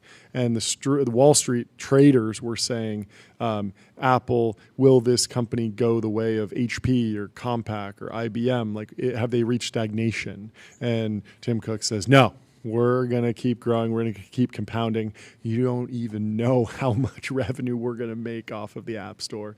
And he kind of teases, he says, hey, services are going to be big. The iPhone's still going to be very big. And he was 100% right. You got a great toll road going. Yeah. Based 16Z speaking says, of toll roads, the tax is a toll road on your business. Don't waste any time with it. Head over to Numeral HQ. Put your sales tax on autopilot. That's right. Numeral is the platform for sales tax and VAT compliance. And we have Sam from Numeral, the CEO, joining in just a little bit. Looking forward to that. Base 16Z just shared a screenshot of CNBC. They said New York will soon send its quote, first ever inflation refund checks to taxpayers. Is this the state or the city? New York, the state of New York will be giving you a refund for inflation. They're paying back. Concerning. Well, we'll see. What else we got here? There's news about OpenAI. OpenAI has approached Gore-Tech, which assembles AirPods, HomePods, and Apple Watches to supply components such as speaker modules for OpenAI's future products. One of the products OpenAI has talked to suppliers about making resembles a smart speaker without a display, the people said. Would you carry this with you? Would you have this in your home? OpenAI has also considered building glasses, a digital voice recorder, and a wearable pin, and is targeting late 2026 or early 2027 for the release of its first devices. Digital voice recorder. You know who really convinced me? Who was really convincing at the Meta Connect event? Was it the VP of wearables? He was saying he believes in kind of Lindy form factors. Yeah, you wear a watch, glasses. So he had a Garmin on. You wear glasses. People don't wear a lot of pins. Maybe if you're the hand of the king, you wear a pin. Maybe a crown, a cane, a smart cane is an interesting idea. But it does seem like it's harder to get people to wear so it's interesting that OpenAI is saying we're going to do a speaker, or at least that's, reading between the lines, that's what they would do here. But Apple is, remember, they're building the smart lamp. Yep. For your. Are they? Well, this was teased. Oh yeah, a while back, it is. Remember? It's not really that. It's an iPod. It's an iPad on a robotic arm that can follow you around the room in the kitchen. I know. I mean, I just meant more of the Pixar lamp. It does feel Pixar lamp-esque, and I'm actually very excited about that product. I think it'll be very cool. But maybe they should. Here. There was a post a couple days ago, from someone saying like Apple should lean into. They should make just an actual lamp. You don't need to throw crazy AI. It doesn't need to be iPhone level internals. Just apply your design skills to industrial design all over the home. We've asked for this stuff, the TV, but it's not going to happen. It's not going to happen unless you have the full flywheel of you can take a cut of everything that happens on that device. You have an app store. You have all the downstream stuff. You have a solid replacement cycle. When was the last time you upgraded your TV? Happens like once every 5 years, 10 years. And yet people upgrade their phones. They lose their AirPods. They get new AirPods. They get the latest iPad, iMac. If Apple made it a battery-powered TV, then you'd be forced to replace your TV every. I think you're talking about the Apple Vision Pro, which is the vision for where that goes. Well, speaking of Hollywood visions, Near is shouting out Alibaba's character swap via WAN 2.2 Animate. Very impressive and free and open source. By the way, this lets you insert yourself as the main character or anyone. Here we go. Let's play it. Mr. Sorkin, you are 5 minutes late. Is there a reason why I should let you in? I'm just trying to ditch the cops, okay? I don't really care if you let me in or not. This is going to be pretty viral. Mr. Spector will be right with you. This is going to definitely launch some startup videos. Can I get you anything? A coffee? Someone's going to use this to do a startup launch video very soon.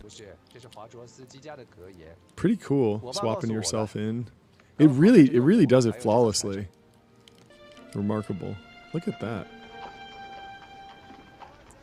I'm a fan. I have to know. Yeah, another tool in the toolkit for video get creators. Much like Fin.ai, the #1 AI agent for customer service, #1 in performance benchmarks, #1 in competitive bake-offs, #1 ranking on G2. We have another. It's the Mansion section today. It's Friday in the Wall Street Journal. Another one. Kara Ross, the ex-wife of billionaire Stephen Ross, who created Related Properties, the man who created the strip mall, essentially. She is putting her New York home on the market. The gemologist and jewelry designer bought the Lenox Hill Co-op around the same time she filed for divorce from the Miami Dolphins owner. $9.75 million, she's asking. She bought it for $5.6 million in 2021. Around the same time she filed for divorce, she tapped the lauded designers Tony Ingrao and Randy Kemper, who worked on the couple's former home in Columbus Circle, to reconfigure and redesign the apartment. The apartment is 2,500 square feet, has 2 bedrooms and a large terrace. The terrace is 2,000 square feet. So she referred to it as a diamond in the rough, of course. A play on words because she is a jewelry designer. Yeah, she is a jewelry designer. They've been worn. Her designs have been worn by the likes of former First Lady Michelle Obama. And so, if you're looking to pick up something in Manhattan, give her a call. It was a classic old apartment with hallways and drop ceilings and beams and beams in all the wrong places. They focused on opening up the layout so that the terrace is visible from the entrance to the apartment, even removing one of the 3 bedrooms. Now the expansive living area has a backlit onyx bar that can change color to fit the mood. They've really got to swap out the current furniture and just redo the interior because this place is not looking as good as it homey. It doesn't look like you could just hang out here and crash. In a short time that she's lived there, Cara says she's hosted several events, including her daughter's engagement party. I love to have friends and family over to create a nice environment for them. The co-op market has been soft in recent years, but listing agent expects to see demand for this property because it is newly renovated. Apartments like that sell for a premium because time is money. Homes that require renovation are still trading at a discount.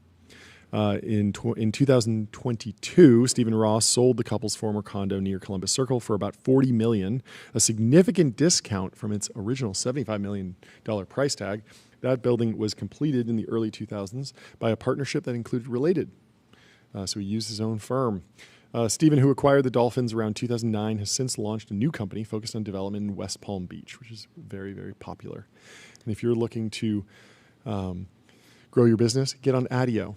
Customer Relationship Magic. Addio is the AI native CRM that builds, scales, and grows your company to the next level. Ben Lang has a good purchase. Best $25 purchase, a Bluetooth device to connect AirPods on any plane. A couple of people post about this. I put this in here not for this use case, but to bring up this sort of funny state of the world where every single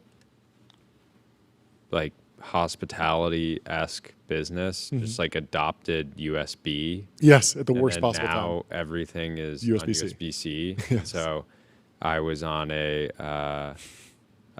plane the other week. They had a USB-A. USB-A. It was a charter that I got through Preston Holland. Preston Holland.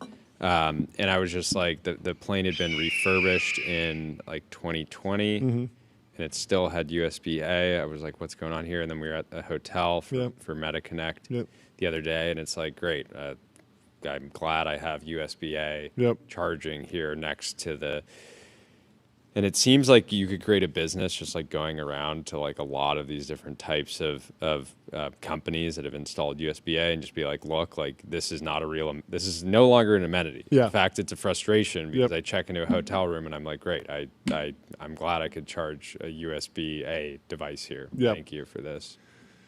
Hopefully USB-C is the final format. Although you know that there are 12 different standards for what goes in a USB-C cable. So USB-C is the shape. It's not actually the data transfer. And so the final shape. I just wanted to be the final shape, which is fine, but there are slow USB-C ports, there are fast USB-C ports. There's Thunderbolt 4, which is a faster protocol that goes over USB-C. It's all a mess. But we have an iPhone review from Joanna Stern. Let's pull up this video. I thought this was important for the audience to see. So she has the new iPhone. This is the new iPhone. This is the Air? This is the Air. I felt like the Air had round edges. It has sharp edges. That looks like the air to me. She's cutting cheese with it. She's cutting the cheese. She has a little viral sense going. She, of course, is the tech reviewer over at the Wall Street Journal. Fantastic stuff. Well, without further ado, we should bring on our second guest of the show and our first in-person guest. Let's go. Aaron. Welcome to the show. How you doing, Aaron? To the show. Announced his Series A today. Congratulations. Good to see you. Welcome to the Ultradome. Welcome. You got a mic here. Keep it close. Hello. Introduce yourself. How's it going?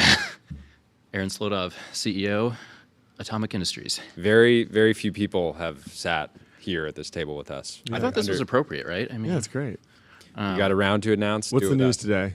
Well, the first news is I got some merch here. Let's see it. It's the first of kind merch, and you can take a look at the hats or some of the shirts. You go in with wild colors. I'm going with brown. Brown is the most underrated color on earth. Here we go. Clay. We got a good clay. Oh, a clay. Love it. Nice. Here we go. Industries. Very, very cool. What was the inspiration? Well, the inspo for these? Yeah. So these are obviously not like our official logo. Yeah. And I have, I'm going to have to airdrop you some hoodies, I guess, too. But do it. I had a great guy on Instagram who basically takes corporate logos and, you know, vintagifies them.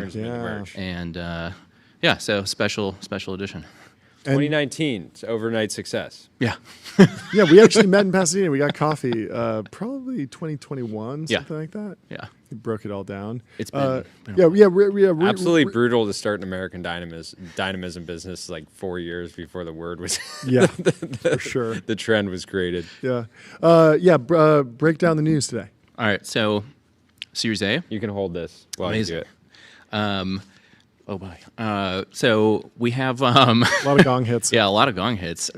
We put that through its paces. So this is kind of a bunch of great market validation. We're going to dump this into R&D, a little bit of like expansion on the footprint, and actually, if you want, instead of doing like a fancy render, I can actually show you guys a little clip of the new factory. Yeah, let's do it. Do we have a video pulled up already? Let's pull it up. Wait, this is in Detroit? This is in Detroit. Making Detroit. Bring it to Detroit. Midwest sign a lease? This is, wow, that's huge. There we go. Yeah. That is a huge You can make facility. a lot of things in that. Yeah, it's a lot of, we're going to keep the floor dirt like that. We had you call in and you were walking around the previous facility. It didn't look small. What goes on the floor? Are you like at the point where you're like copy pasting the same work cell over and over again? Not quite yet, but you know, the idea behind what we're doing is we started kind of software first, right? To kind of prove the concept that we could actually design something in, you know, at the same clip that like a trade expert could. So we did that first. That was enough proof to actually get the first factory off the ground. And then the design software started, you know, saturating into the molds that we would make, right? Like at that factory. Now we're kind of moving into the actual production of parts. So this facility, we're going to basically have factory 1 and 2. That's the footprint that we're using. Yep. Factory 1 makes the molds. We ship it to factory 2 to actually make the parts. So that facility will just be nothing but part making. What's the wheelhouse part that you make? Like what's the canonical example? Name it. Name every part. Yeah, name every part. Every part. You make parts. Name every part. We got a lot of parts here. Yeah, I mean, basically, what we're doing is trying to focus on taking like specialist shop knowledge, right? Like you would go to a shop that's really good at doing like automotive parts or aerospace parts and generalizing that same capability like across the board. So our envelope or constraint is kind of like size instead of industry or part. So we can't do something like the size of the table, obviously, but we can work up to that, you know? So for now, we're kind of like parts that are a couple shoe boxes or smaller. Like, what was the thesis for your pitch to have every person who works in manufacturing wear a pair of Meta glasses and start collecting data? Like, how would that actually flow through? So I started a lot of my earlier career in like self-driving cars, right? Sure. I worked at Google 15 years ago doing this. It's actually insane. I don't even like thinking about that. Were you like 15 years old? Yeah, I was 10. I was a wonderkin. Yeah. And a lot of the kind of like idea behind that is controlling a system well enough, right? Like a human would control a car. Same principles kind of apply to a factory, right? If you're producing the same thing over and over again, you can dial a factory like Elon does, right? And it's just like ultra efficient. The holy grail is being able to take a factory and kind of adapt to different things, over and over again. And mold making is kind of like that because every part has a unique geometry. So ultimately, the shape drives like the construction of every mold, and it's a little bit different, right? But ultimately, actually pulling data from someone who's working on a line. I mean, you're going to see someone using a screwdriver one day and then a hammer and then different tools and then pushing buttons and maybe sitting in front of their computer, like taking notes. Like, isn't that just like a ton of messy data? Like, how do you actually compress that into something that's actionable? So the self-driving analogy is very similar to that, right? Like being able to actually intuit like a mechanical task, right? Or I don't know, anything like programming a machine or something like that, right? If we have the ability to actually collect the data seamlessly and relatively easily, that's kind of a floodgate, to being able to do a lot of these things. Processing them is a different problem, depending on how general they get. But I do think that that's actually a pretty interesting use case for them. Yeah. Give us the update on reindustrialization broadly. There's been some headlines on the job side this year that have been not super thrilling to look at. Actually, reduction in manufacturing workforce, but what's actually a lot of energy in the what's space, the vibe? What's the vibe like on the ground? The vibe on the ground, actually, and to be clear, I want to get a sense of like what the vibe is, like legacy manufacturing, and then like the reindustrialized crowd. No way. You got to take that. I can't do that right now. No, you can take it. Take it. Take it right now. He'll call back. That's actually, I mean, I don't know if you're fucking with us, but I don't know if you're messing with us, but that's fine. It's crazy. Big if true. Big if true. I mean, the vibe on the ground for this stuff is, it's interesting, right? Because there's a huge need for it, and like economic data, numbers go up and down all the time, and people will panic. Businesses might not actually take on more because CapEx is ultra expensive or something, right? At the end of the day, stuff still has to get made, right? And there's a lot of work that we're doing right now with the admin, which, maybe we'll talk about someday. But people are very aware of this problem, right? And we need to pump resources into the industrial base in a really meaningful and fast way. So ultimately, there's a huge demand and need. Even without the tariffs, it was still there, right? And I mean, starting this company when I did was a really interesting moment in history. And like, I was trying to front run that problem, and ultimately, I didn't really do anything for 2020 at all. But I think people, they're actually churning out parts and components are, extremely happy with where things are at. But overall, this is something that like we have the same conversation about over and over and over again, which is, factory jobs and manufacturing jobs. Like, a lot of people don't know if that actually means a specialist, CNC machinist, a CAM programmer, like somebody just pushing a button on a machine on a line somewhere. And ultimately, you'll kind of see, a collapse, or you'll probably see, a little bit of condensing of skilled trade labor as like technology flows more into the industrial base, and we get more efficient factories that are cheaper. Ultimately, it's not a zero-sum game, right? It's like Jevons paradox for stuff. If you can figure out a way to make more, we're going to make more.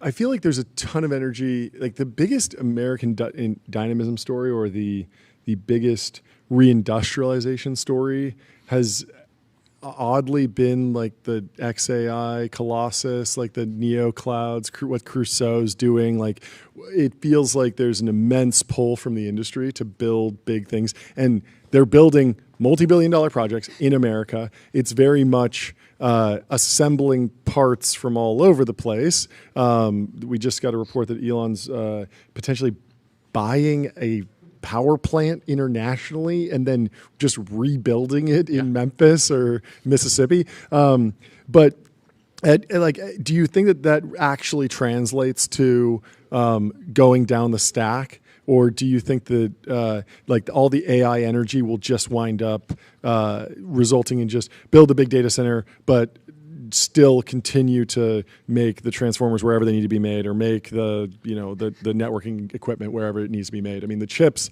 like the actual energy around moving chip production back to America, it's a multi-decade project. Yeah, I think there's like a secret plan here that nobody's really talking about. Which What's that? You've seen Elon and like Jensen hint at this, right? In some of their public stuff that they've said. They're all driving for applying AI to like the physical. Oh, industry, sure. Right. Yeah. Obviously, we have to play with LLMs for a little bit and like cool video and image tools and stuff. But ultimately, I think that we saw, what was that, like a week ago, Elon talking about making transformers now, like just going straight for the kill. I think that ultimately, and like how Jensen talked about, I mean, SpaceX vertically integrated a ton of part making internally because they were fed up. But what does that mean for your business? Right. So ultimately, what it means is that you're going to have a trade-off where skilled tradespeople are kind of the replacement rate is very low. So you might actually see some kind of conglomeration or agglomeration of these trades, kind of forming a foundational layer of building blocks where we can make components and parts, and the technology is applied to that, right? That's what I was saying. Jensen, his whole thing is using tokens for whatever, right? Sure. If we can apply that to the part making layer, right? It's just foundational kind of stuff, and then from there you can build whatever you want. Yeah. Are there? I remember early on when we were talking, one of the interesting use cases for AI in a manufacturing context was you have a part that needs to be injection molded. You need to build the casting for that, right? And you need to figure out where you drill the holes to dissipate heat, right? And the example you gave me was if you're molding a bumper for a car. It's a very odd shape. It's not just something you can roll out on a sheet or cut stamp or do anything else, right? You need to actually mold it. And it does that have any indexing towards what goes on in the data center? What are there parts that are benefiting in the data center context from that type of injection molding optimization work? Potentially. I mean, it's going to be a lot of racking and componentry, right? Yeah. So if there's some kind of weird new, form factor, but probably not. But most of the data center just feels like it's like vertical racks and just bolted together. Very Zuck's building data centers in tents now. They're not going with bespoke, beautiful custom shapes or anything like that. I think a lot of it, whenever you need to form a part of some kind, right? You have to pick what type of methodology you're going to use, whatever is most cost effective, and also meets the requirements. So if it's a bunch of metal stuff, you're probably going to stamp it, or it'll be made out of sheet metal or CNC'd or something. And then if it is a plastic thing that you can actually blast out in high volume and it's actually worth it, that's a great problem to solve, right? And what we're doing is actually trying to lower that barrier. And not everything can be a plastic part, and people don't want that. But if you actually lower that barrier, then engineering changes actually, because now you can actually rescope what is plastic, what is metal, and consider a different production method for it. How are the capital markets treating manufacturing businesses, and especially tech-enabled manufacturing businesses today? So I'm assuming you're not getting AI multiples, but hopefully there's plenty to go around. Well, that's the thing. It's there's no comp for this, right? Nobody's actually done this before. So, TBD on that. But I do think that even announcing the raise earlier, right, was a huge mistake on LinkedIn. Just because I now have gotten probably 100 different emails and texts from people on the other side of venture. Yeah. They're just loans. It's just it's a wellspring of money. There's an ocean of capital on the other side of this if you can prove something viable. Where's the business? I mean, you said $25 million Series A, massive facility that you showed us. How are you tracking with revenue, headcount, anything else that you can share? Yeah. So with that kind of progression of going software to mold making to part making, we picked up our first couple big part production contracts. So interestingly enough, it's kind of like SaaS. It's just I need a widget for 5 years. You're in charge of making the mold and the part now. So we're going to start stacking like multi-year production programs. So we're kind of in the mid 8-figure range for that right now. Let's go. And let's give it up for the mid 8 figures. It's an amazing place to be. Underrated, right? People already always talk about 9 figures, 7 figures, being in the mid 8 figures. The next time I'm back here, we'll be at 9 figures. So fantastic. There we go. And then we're kind of come back tomorrow. Yeah, we'll be back tomorrow. Answer that phone call and then roughly 50 people right now. Oh wow! And it's interesting too because that includes people that are like in the factories themselves, like everyone. helping. Right? Yeah. I mean, this is one of the main reasons we actually wanted to build in Detroit, right? Because even though I love California, that talent is not here. Yeah. So we do have to kind of like rely on that initially to build out the footprint there, and then once we actually have. Would you come to California? Yeah. For sure. But is California anywhere near the top of the list? I feel like Texas, there's other, I mean, what's happening in Memphis and in Mississippi, like there's so many other states that are more like, please bring your business here. Yes. Right? Yeah, I mean, we're going to have to take a look at statewide, incentive packages and see how that's looking. But that's kind of the model, right? Is like Does California offer incentives for these kind of things? Or they disincentives, actually. Yeah, disincentives. Yeah. If you come here, we'll make your life hell, but the weather's great. I was so funny. I was looking at the weather report yesterday, and I was like, this is why we do what we do. 75 today in Malibu, 75 and sunny, then 78 and sunny, then 77 and sunny, then 79 and sunny.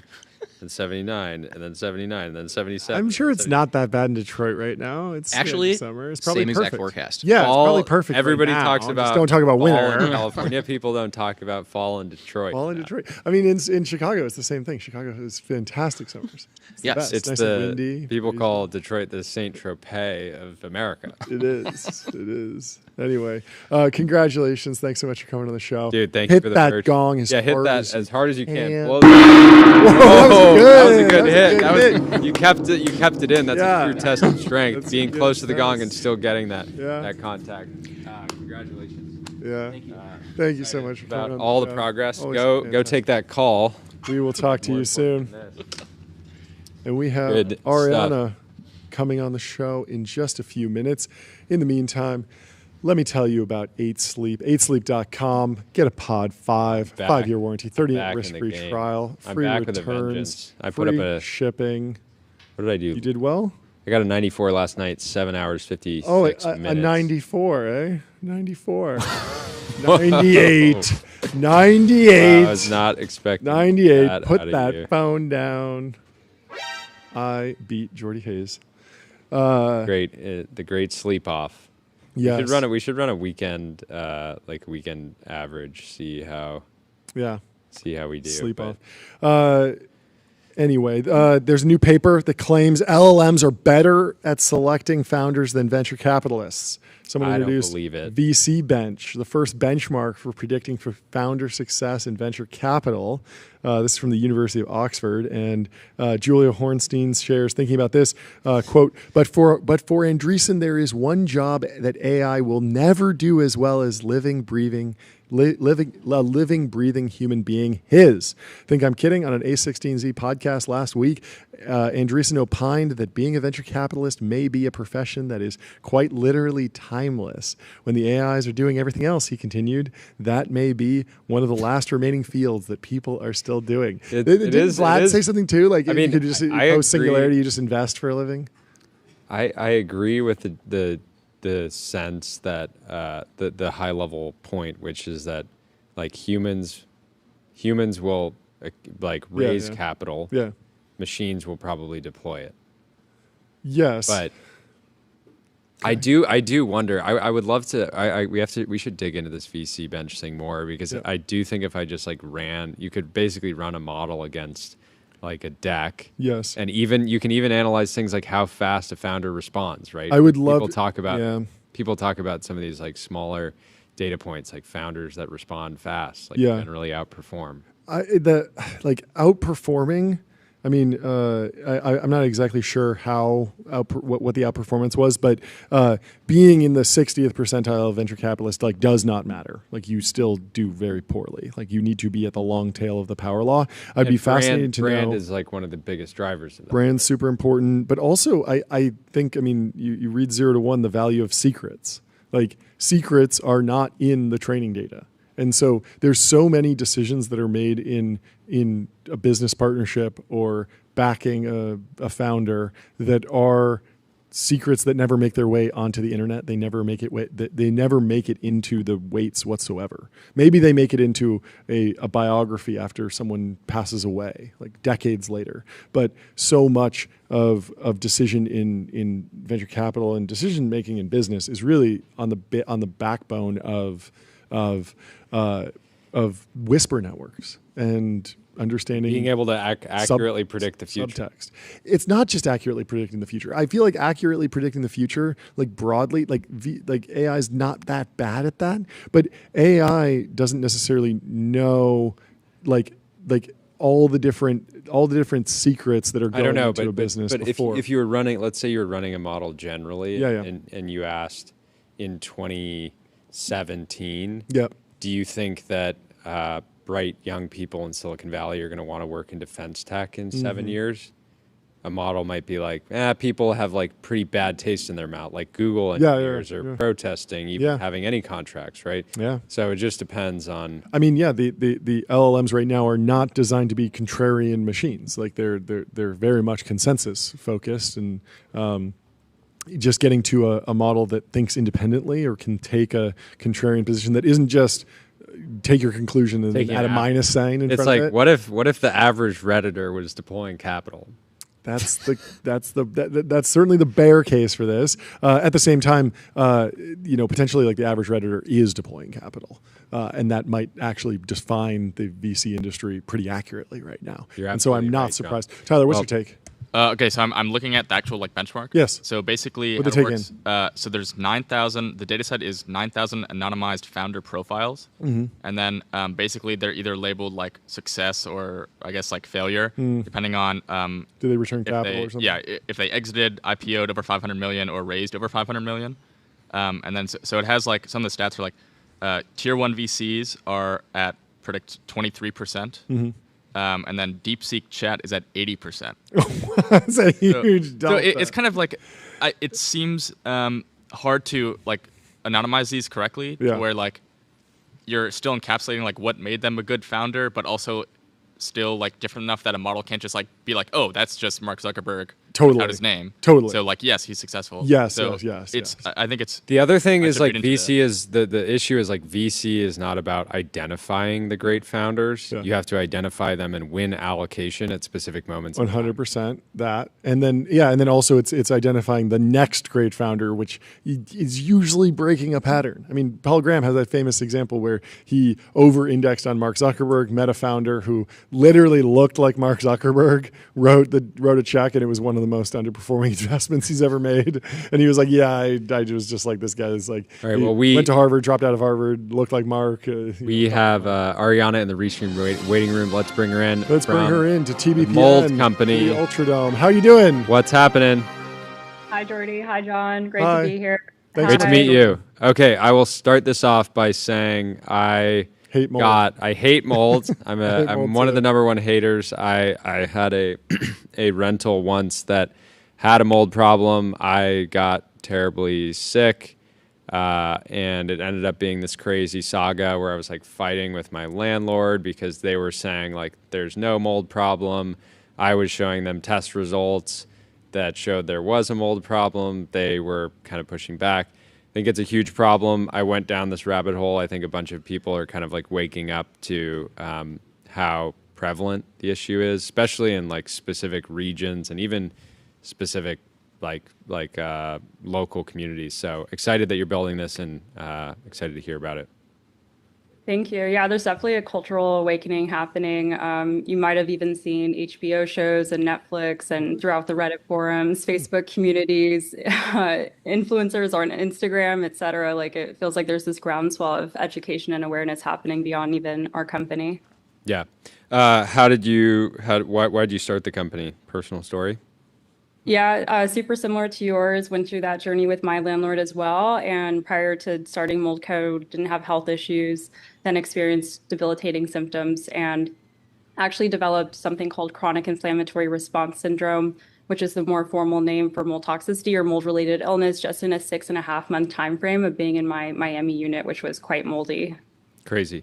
Yeah. What is the? I have an easy to tell what the company does at a high level, but like, how are you kind of like tackling the problem? What does the business look like? Yeah, we're tackling this in a few different ways. So the vision is to drive the standard of care for mold treatment and mold labs. And what we do is offer labs both for health and the environment. So that includes 4 different tests available on our website today, specifically a 3-panel and a 16-panel for the LabCorp Lab Draw.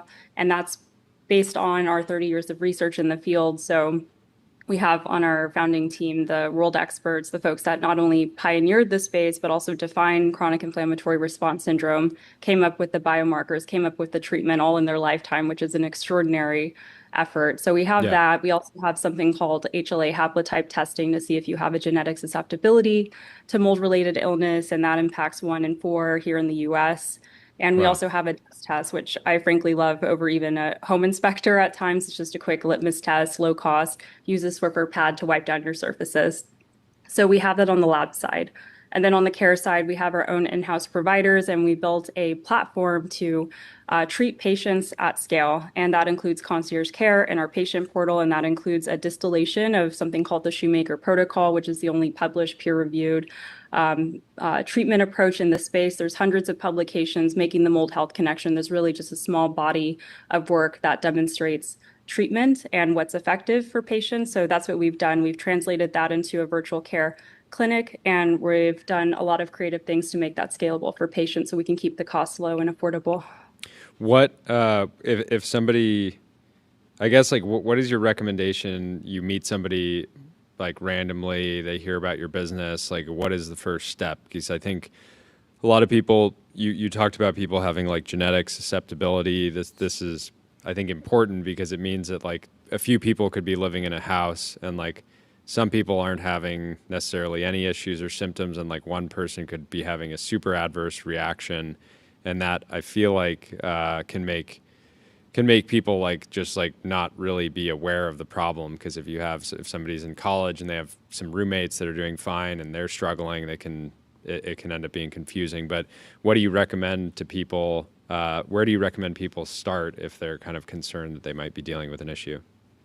Yeah, absolutely. So we have testing options to meet patients where they are. So it really just depends on where they are in that journey. And you touched upon a really important topic, and that's the canary effect. There could be others in your household that start experiencing symptoms before you even experience symptoms. But it really just depends on where the patient is. Have they already made the mold health connection? Have they conducted a battery of lab tests to validate that? If so, those patients are often great to start care. If the patient hasn't even made the mold health connection, but they're sure that there's mold in their home, they can probably skip the dust test, and even a visual inspection or having that musty, earthy odor is sufficient. So for that type of patient, we may recommend even the starter panel, which is one of our 3 lab panels, and that has the highest signal biomarkers based on the research that we have to date, which I'm sure will evolve. We actually have an R&D arm with the largest data set in the world for what we're doing too. So we're looking to advance that and really drive the standard of care. Or if a patient doesn't know if they have mold in their home, but they're having the indicative symptoms, which includes brain fog, fatigue, gastrointestinal issues, et cetera, it's normally a multi-symptom issue, non-specific, but affecting multiple systems, then we would recommend a lab panel, such as the starter panel or a complete panel. The HLA. Do you guys help? Would you guys help like clients, customers with like legal? Because I ended up having to hire a lawyer when I was going through my issue because my landlord was just like completely just like basically like gaslighting me. Not is that something that you guys would ever help people with, or is that outside of kind of the wheelhouse? It's currently outside our scope. In terms of the next evolution of the company, the parent company is actually called the Immune Co, and our vision is to spin out Lyme Co and Long Co next. Our thesis is that the data set we've collected, which is looking at these microbial insults, mold, and biotoxins that lead to innate immune system dysregulation leading to chronic inflammation, can actually have the underlying research to help solve some of these other biotoxin related issues. So we're more so going that direction versus expanding too horizontally within the mold economy. But I think there's definitely opportunity there for founders. The mold economy. We're here. How are you guys acquiring customers at this point? Is this feels like the kind of thing that one, there's a lot of influencers that have dealt with this and that'll talk about it, but also feels like you could have an organic TikTok or Reel strategy or something along those lines. Yeah, we're doing a lot of different things. We actually just launched something called a content farm. We had 7 million views in the last week or week and a half or so just off of that. So we are tapping into TikTok and Instagram and doing some fun things there. We had a Reddit AMA with Dr. Shoemaker, the Messiah of Mold, our founding physician, and that went viral in Reddit. Messiah of Mold. Yeah. You got some good coinages here. The mold economy, the Messiah of Mold. Thanks. I don't have bots on my cap table though, so maybe that's next.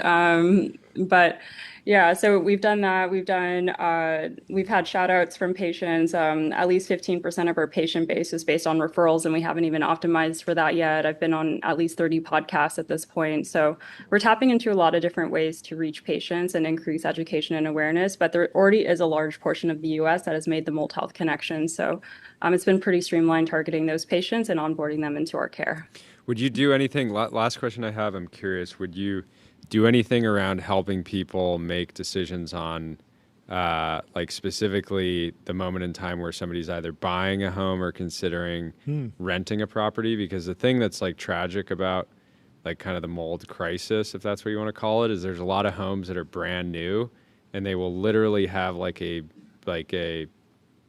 significant mold toxicity problem on day one because of the way they were built. Or you think about it, it's like houses can take a long time to build. They could have leaks, they could have a bunch of weather, all these different things, and then you move into a house that you think is brand new and it already is going to like make you sick, which is just tragic. Thank you for touching on that misconception that new builds don't have mold issues. They definitely do. The building materials are left outside in the rain. The energy efficiency standards often have a trade-off for having more microbial growth in the home. So I think there's a lot of dramatic irony there for home buyers and renters. It's not something we're targeting at a deep level right now. I often say that the environmental side is more intractable than the healthcare side, just because the healthcare side already has the solution available. And every home is unique, every rental is unique. So we offer free educational guidance, but I think that's also another opportunity for a builder in this space if they want to help essentially renters and owners better navigate which homes have mold and to avoid that. And there's also novel materials coming out like Firewall too to prevent mold in the first place. Awesome. Well, congratulations. Give us the fundraising news. What's the fundraising news? You announced it yesterday, right? Yeah. So we raised earlier this year a bit of a delayed announcement with Cantos and Collab Fund as our lead. And there we go. How much did you raise? 8 million total. There you go. Congratulations. Let's go. Congratulations. Great names. Love to see it. Thanks so much for helping on the stream. Thanks for jumping on. We'll talk to you soon. Cheers. Guys, bye. If you want to get away from your moldy old home, head over to wander.com. That's right. Book a Wander with inspiring views, hotel great amenities, dreamy beds, top tier cleaning, and 24/7 concierge service. It's a vacation home, but better, folks. Better. Our next guest is Will Hurd from Chaos Industries. He's the chief strategy officer, former CIA, former congressperson. Welcome to the What's going stream. on? How you doing? Hey, doing fantastic. It's great to be on with y'all. I feel like I'm on with the Shaq and Barkley of tech reporting. So thanks for having me. We'd love to hear that. Thank you. Let's go. We fact. don't know about sports, but those sound like some big names. Fun fact. I endorsed you for president. I said, everyone else who's running is a lawyer. You're the only computer scientist. Talk to me about your journey studying computer science through working in the government. I want to get a little bit of backstory before we go into what you're doing now. Sure. It was funny when I was in high school. I had the opportunity to do an internship with a woman who was at Southwest Research Institute. They are one of the largest private research entities in the country. And I fell in love with computer science and decided to go to Texas A&M University, Gig 'em Aggies, and study computer science. You know, and when I first got to college, I thought I was going to go work at IBM. And then let's give it up for international business machines. We love international business and machines. There we go. There we go. But I had this guy who was a guest lecturer in one of my classes that was a former CIA officer. Yeah. And he told the most amazing stories. And I was like, I want to do that. Cool. And so when I graduated from college, I joined the CIA, and I was a case officer, so my job was to recruit spies and steal secrets. It was the best job. Yeah, and that's an important. Thank you for that's your an important service. distinction, because I think people think about CIA agents, but those are the people that are recruited by the case officers who are doing the puppeteering. Right? That's right, or you could say the spy master. Yeah, the spy master. Spy master. That's great. Please. It was an awesome gig, right? Yeah. 2 years India, 2 years in Pakistan. Wow. I did some interagency work in New York City around counter-proliferation, and then a year and a half in Afghanistan, where I managed all of our undercover operations. And in addition to collecting intelligence on our threats to our homelands, I had to brief members of Congress. And I was pretty shocked by the caliber of our elected leaders, so I decided to run for Congress. And that's kind of how that started.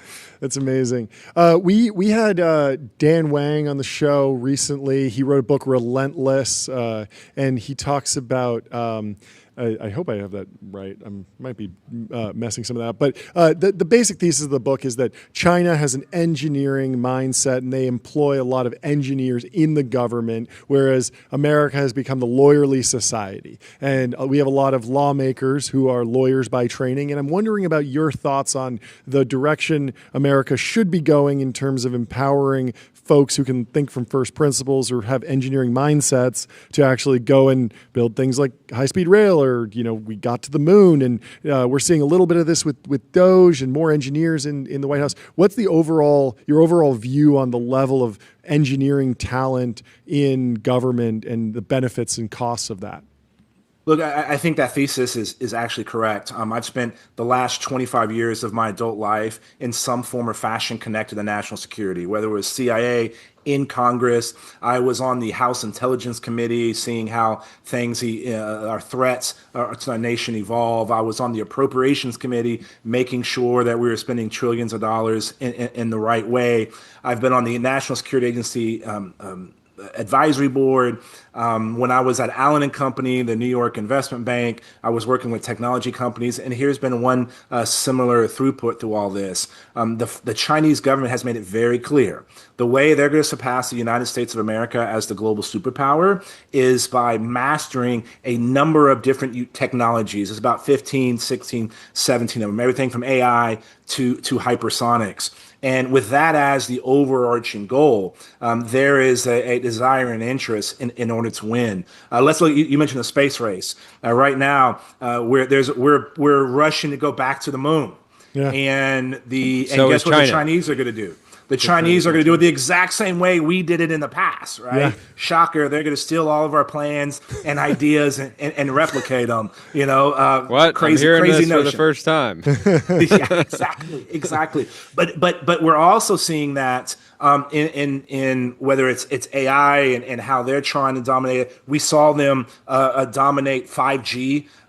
Fact that the 5G infrastructure now is, I think it's over a third in the world is Chinese tech. Yeah. In AI, the issue of AI, they're trying to make sure by 2030 every 6-year-old is AI conversant.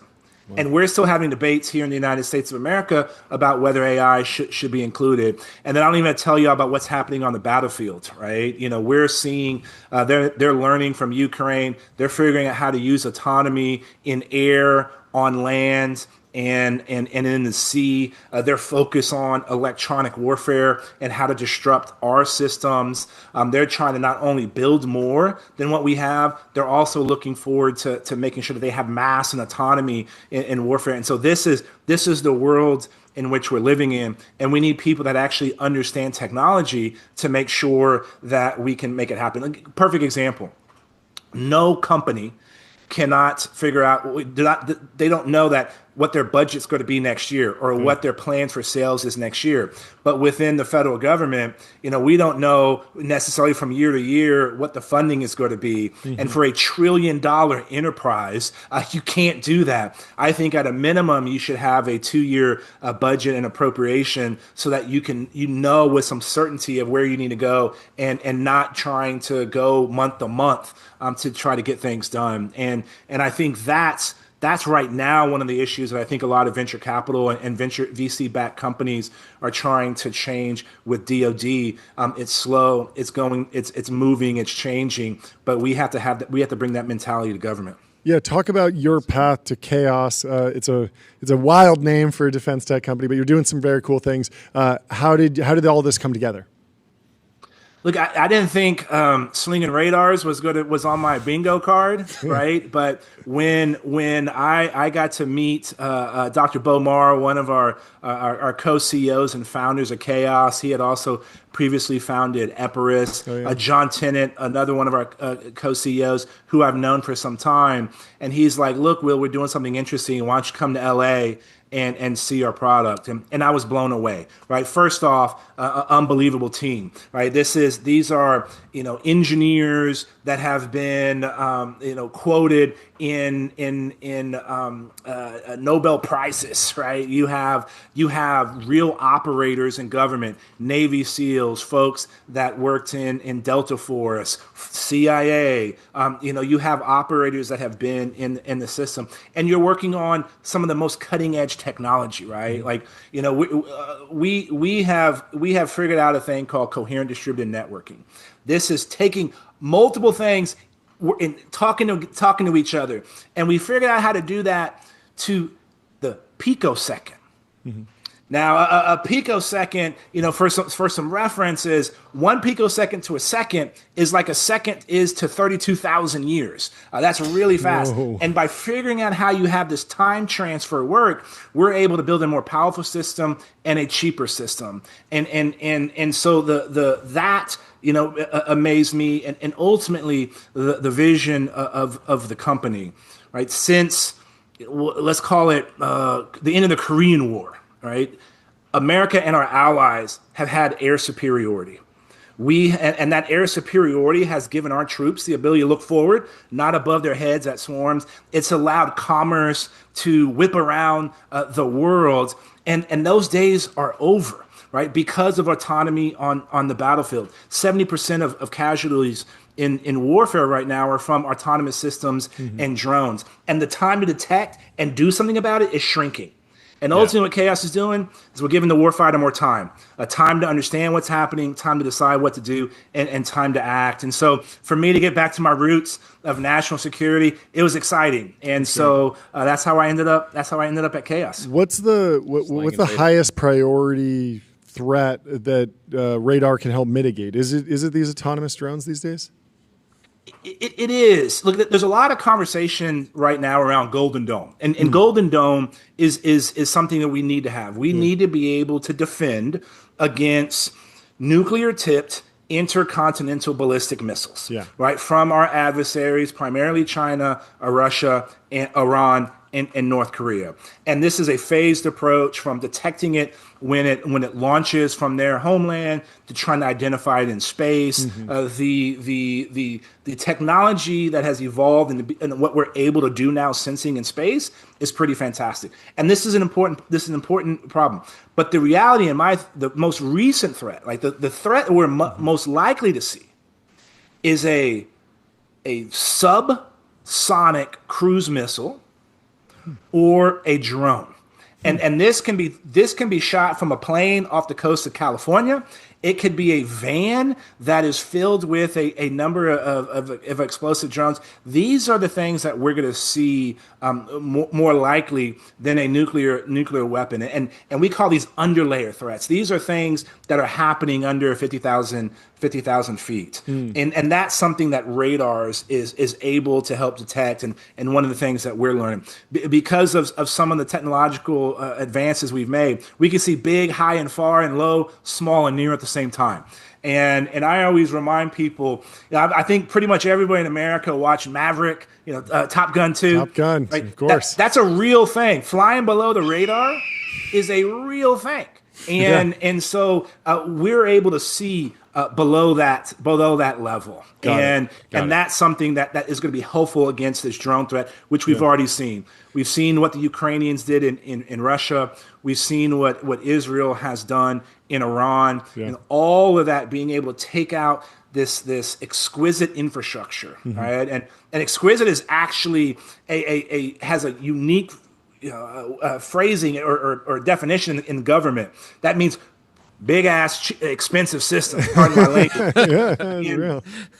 And so you're able to take these systems out with a system that costs $1 billion with a drone that costs $20K.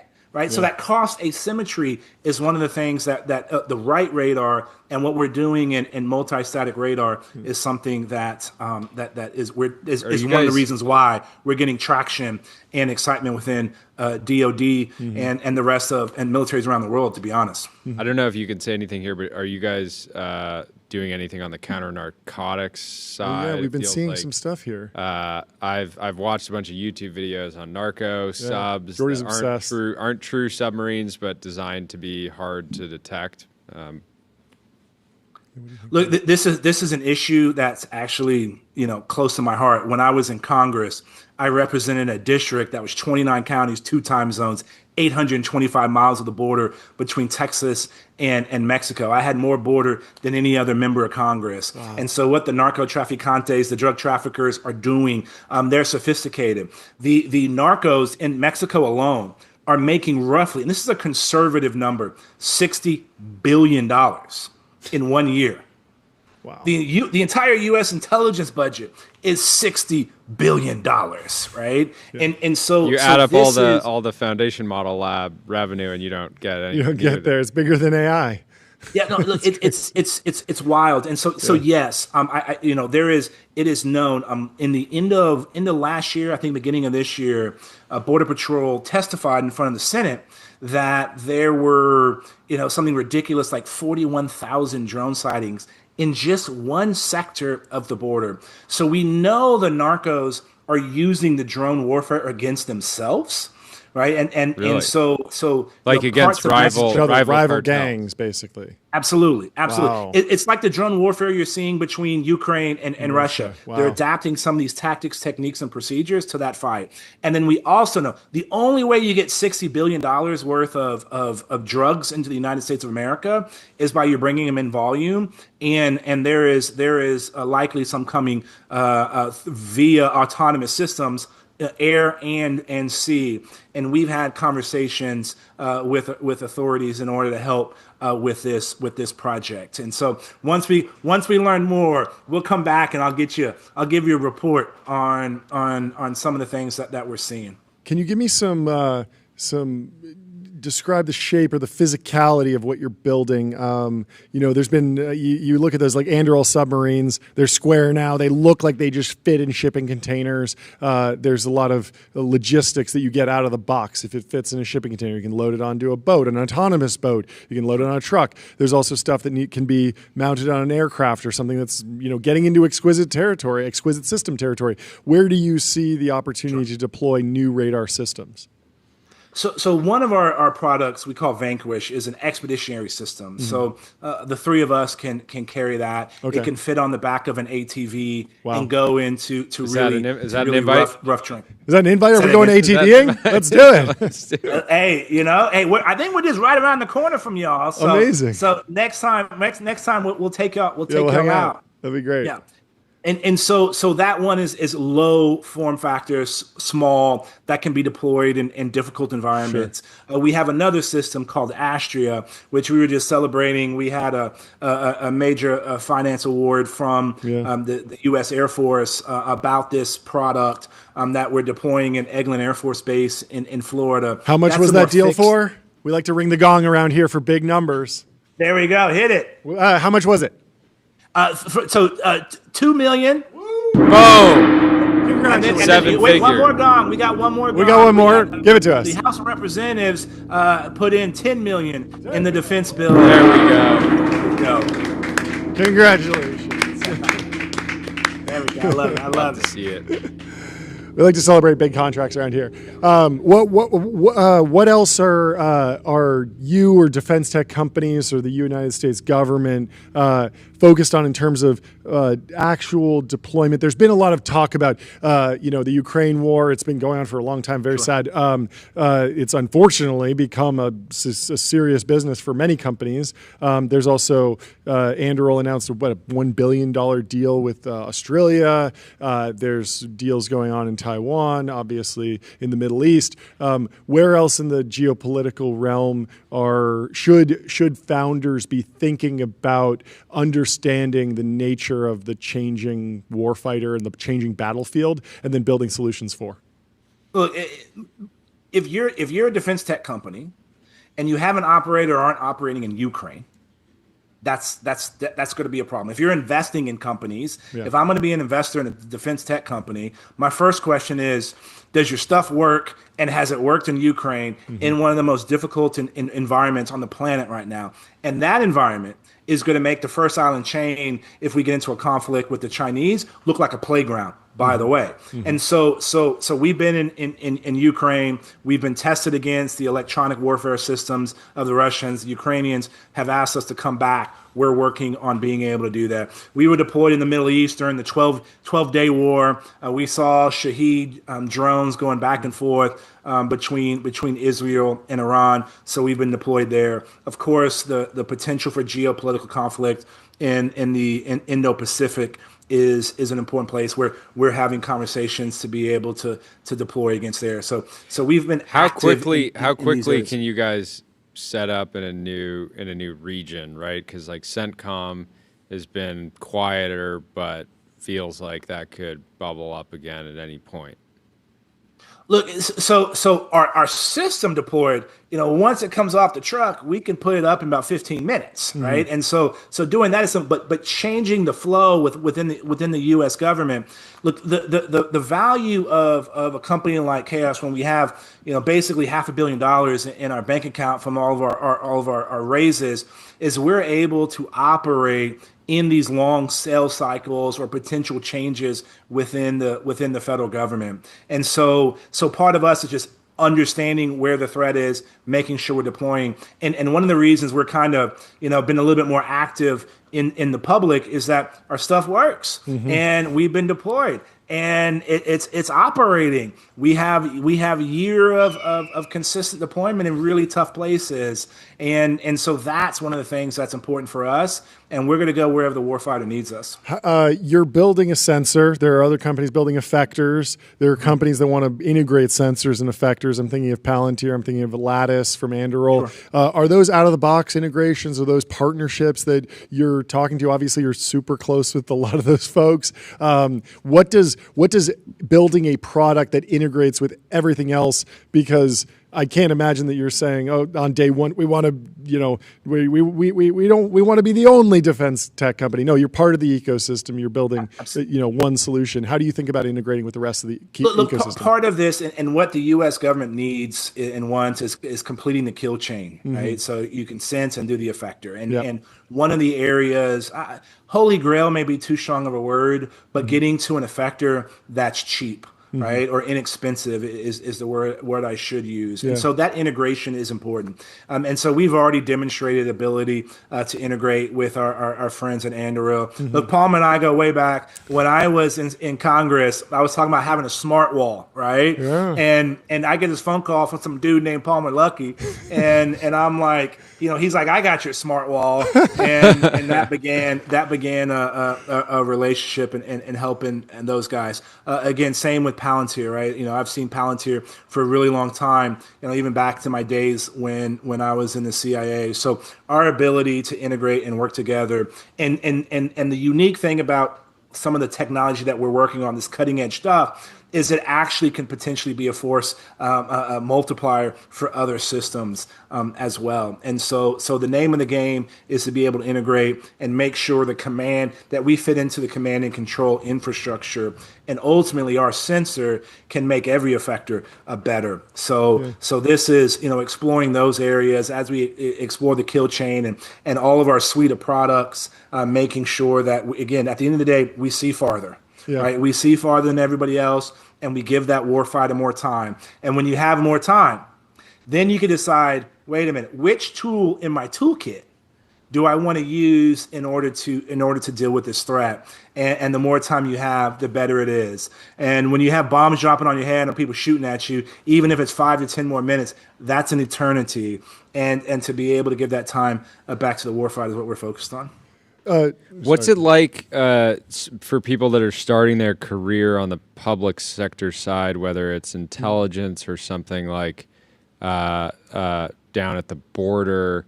Like, do they have a feeling that they have, like, the tools are great, or are they still, or is the sense if you're actually the one needing to operate and use these tools that they can and should be a lot better?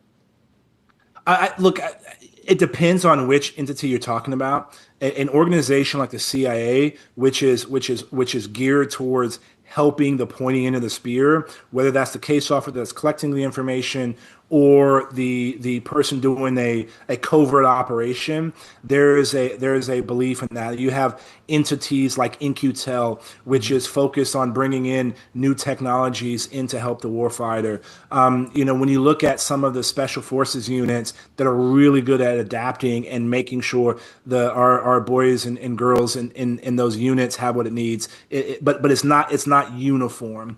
Yeah. And we always talk about how the procurement cycles of getting the right thing in the right hands matters. And here's where some startups that are VC based or coming out of Silicon Valley, don't get wrong. Like, we talk about these long cycles, but guess what?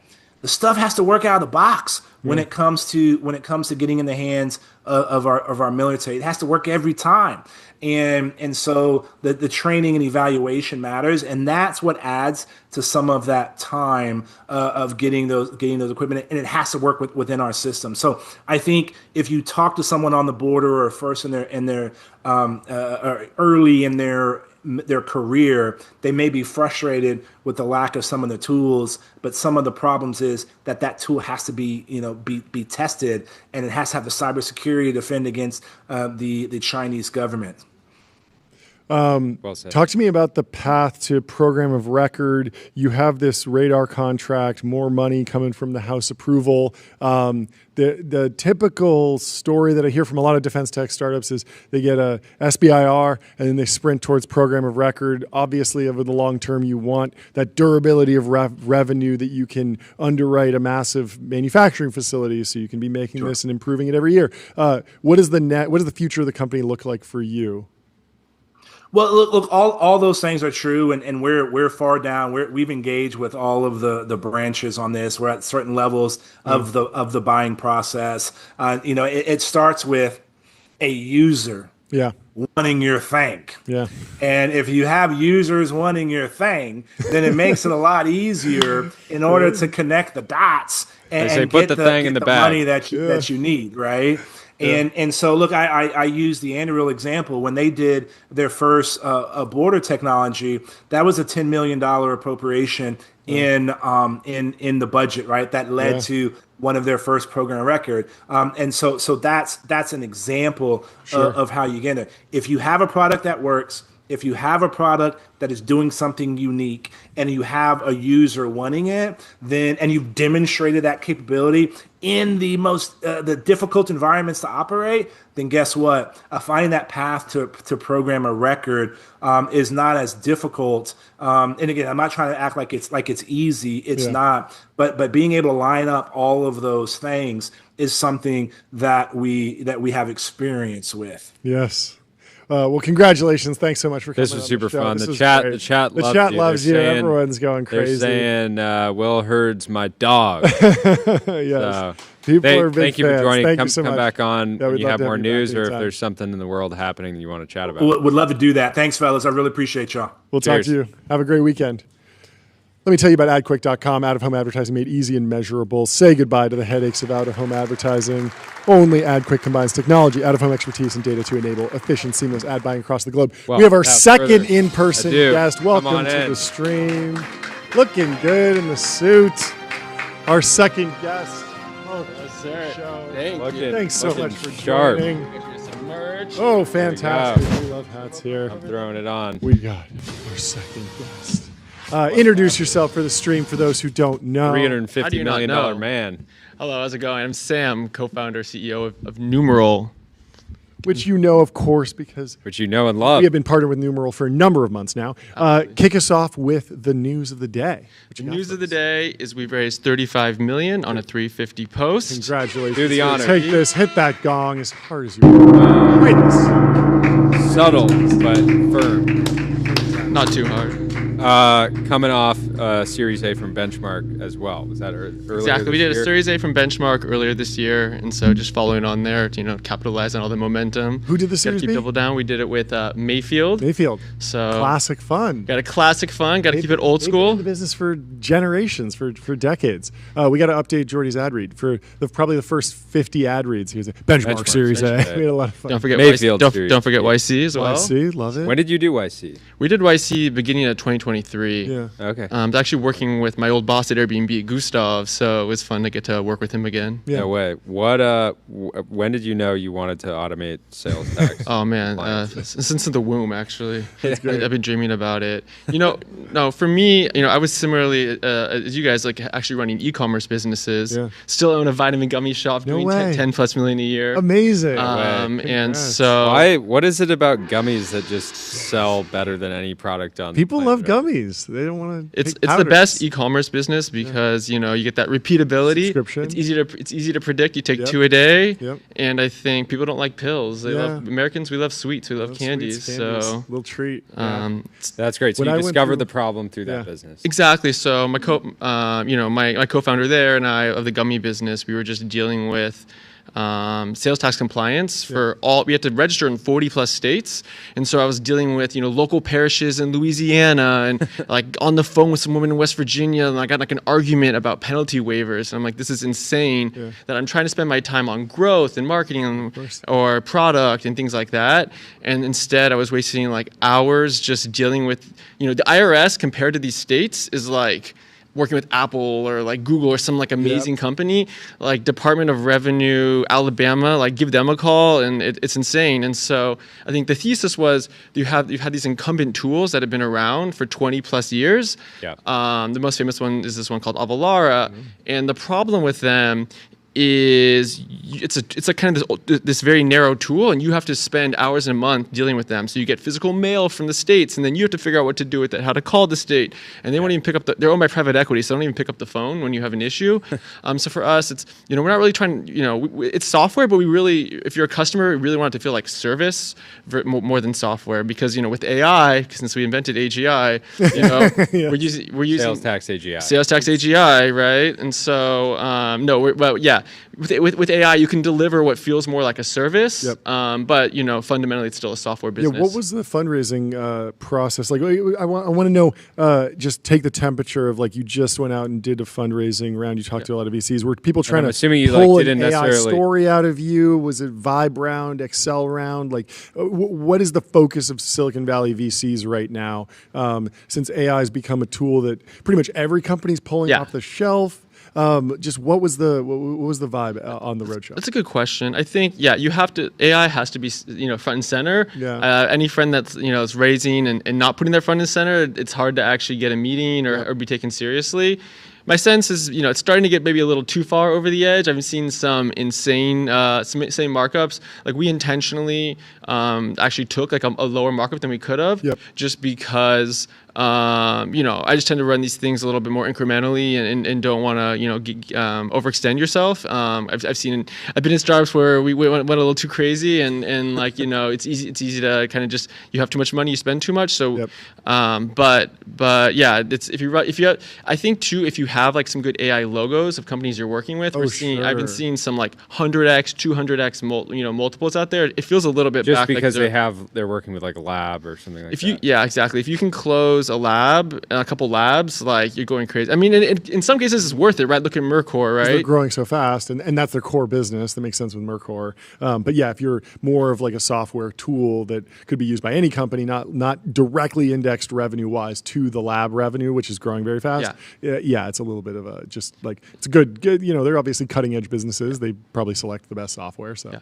but it's definitely starting to get a little frothy. I'm not putting a ton of my own money into. Do you think that AI is changing any of like the fundamental physics of like the business models? Like we covered this story with Notion. Notion said they normally have 90% gross margins. Now they have 80% gross margins, but they're growing, and so it's mathing out. I feel like as we enter like the SaaS apocalypse, where the legacy SaaS players aren't moving fast enough, and we see a new generation of companies come up, I'm wondering how much people should update on the actual like foundational, like, or is there something changing about the monopoly thesis, how companies accrue value, the margins, what the actual long-term cash flows will be? It feels very much like it's a big opportunity to build something new, get new customers on board, grow a big business, but it doesn't necessarily change the actual structure of the business. But what's your take? Yeah, I think each business is different. So yeah, with the gross margins, even we've seen some compression because we're spending so much on running agents, and we have if you have a state portal. So many people aren't willing to admit that. You ask them, they're like, it's actually a good thing if you're spending a lot on inference because it means you're actually you're not just saying you're. Well, a lot of people were also on credits for a long time, and so they were doing, or the credits were really discounted, but now we're in more of a stable inference cost, $4 per million tokens if you're doing something serious. Yeah, our AWS bill I think doubled relative to our revenue, right? Yeah. So it's like our gross margins have actually compressed. Sure. But I think our product has gotten a lot better. Yeah. And the hope is eventually over time, the inference costs go down, the models get more efficient. And so I think to me that's like a little neurotic to worry. So I mean, it depends who you are, but to me that's like a neurotic thing to worry about, like the short-term gross margins. Yeah. I think for me, at least for my business, where I'm excited is the services economy is like at least an order of magnitude larger than the software economy, and so a lot of what we're starting to replace now is not really. There's these legacy software providers, but again, as bigger companies, usually they don't even work directly with them. They'll hire an accounting firm to manage Avalara or Vertex or these old school solutions. They're like this. The software is so rough, I don't even want it. Let's hire somebody to deal with that. Like I've literally been in that position trying to buy the competitor product years ago and being like, it's expensive, and also I don't have the manpower to do it, so we'll just continue to just like file whenever we can, and it's very rough. It's all done in a spreadsheet. Yeah, I mean, we are the official. I have the real one. I got the tin here. The official tax provider of Lucy. Of Lucy. My D2C nicotine product. There, you can get it right. We love Lucy. We are powered by Numeral. It's fantastic. Yeah, and so it's interesting, right? Yeah. So, for example, we filed taxes for someone this week in Tanzania, in Kenya, and like we're the only software provider on earth that's I think ever filed taxes in Tanzania, and let's give it I up for think Tanzania. Let's go Tanzania. Hit the gong for Tanzania. There we go. You can send that to the office there. We're good chatting with.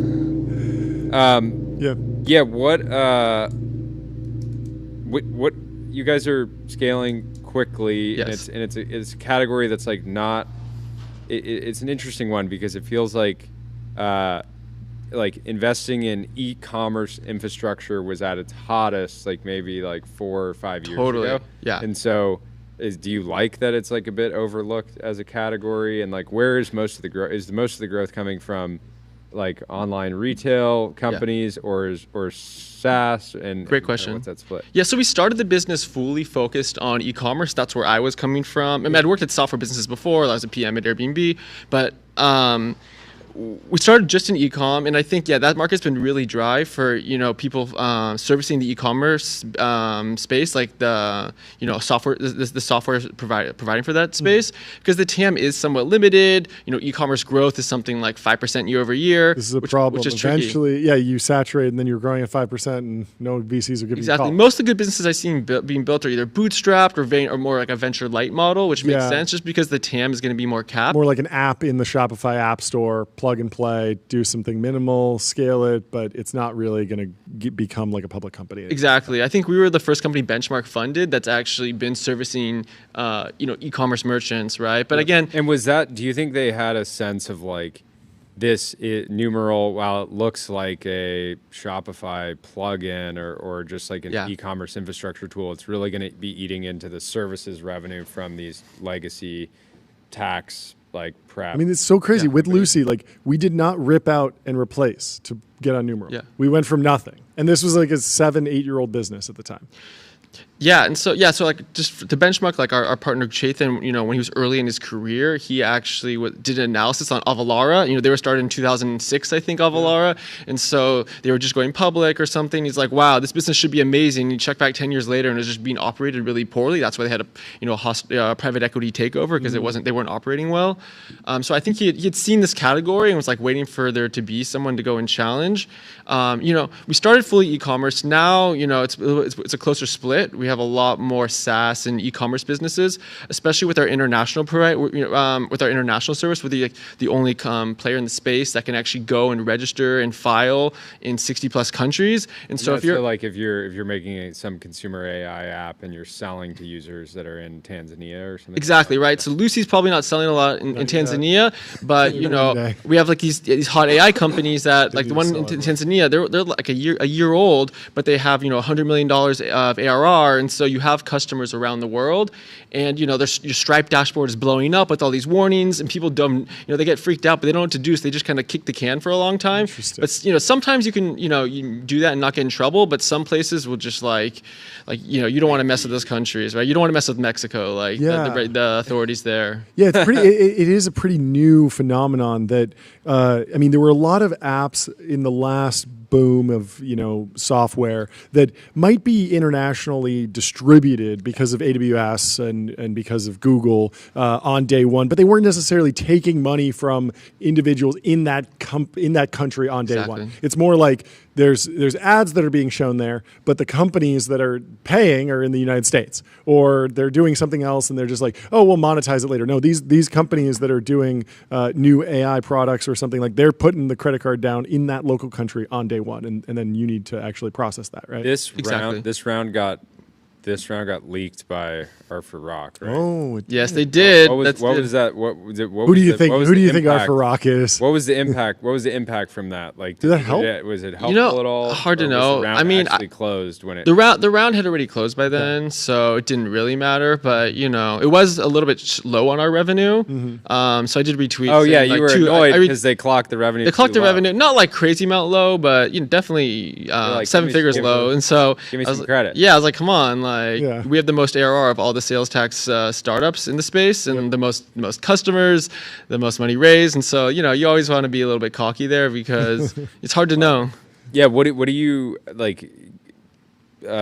projecting out a few years? What do you think happens to the category? Can the category support a number of players? Do you think some of these venture-backed competitors will just end up being a decent little business?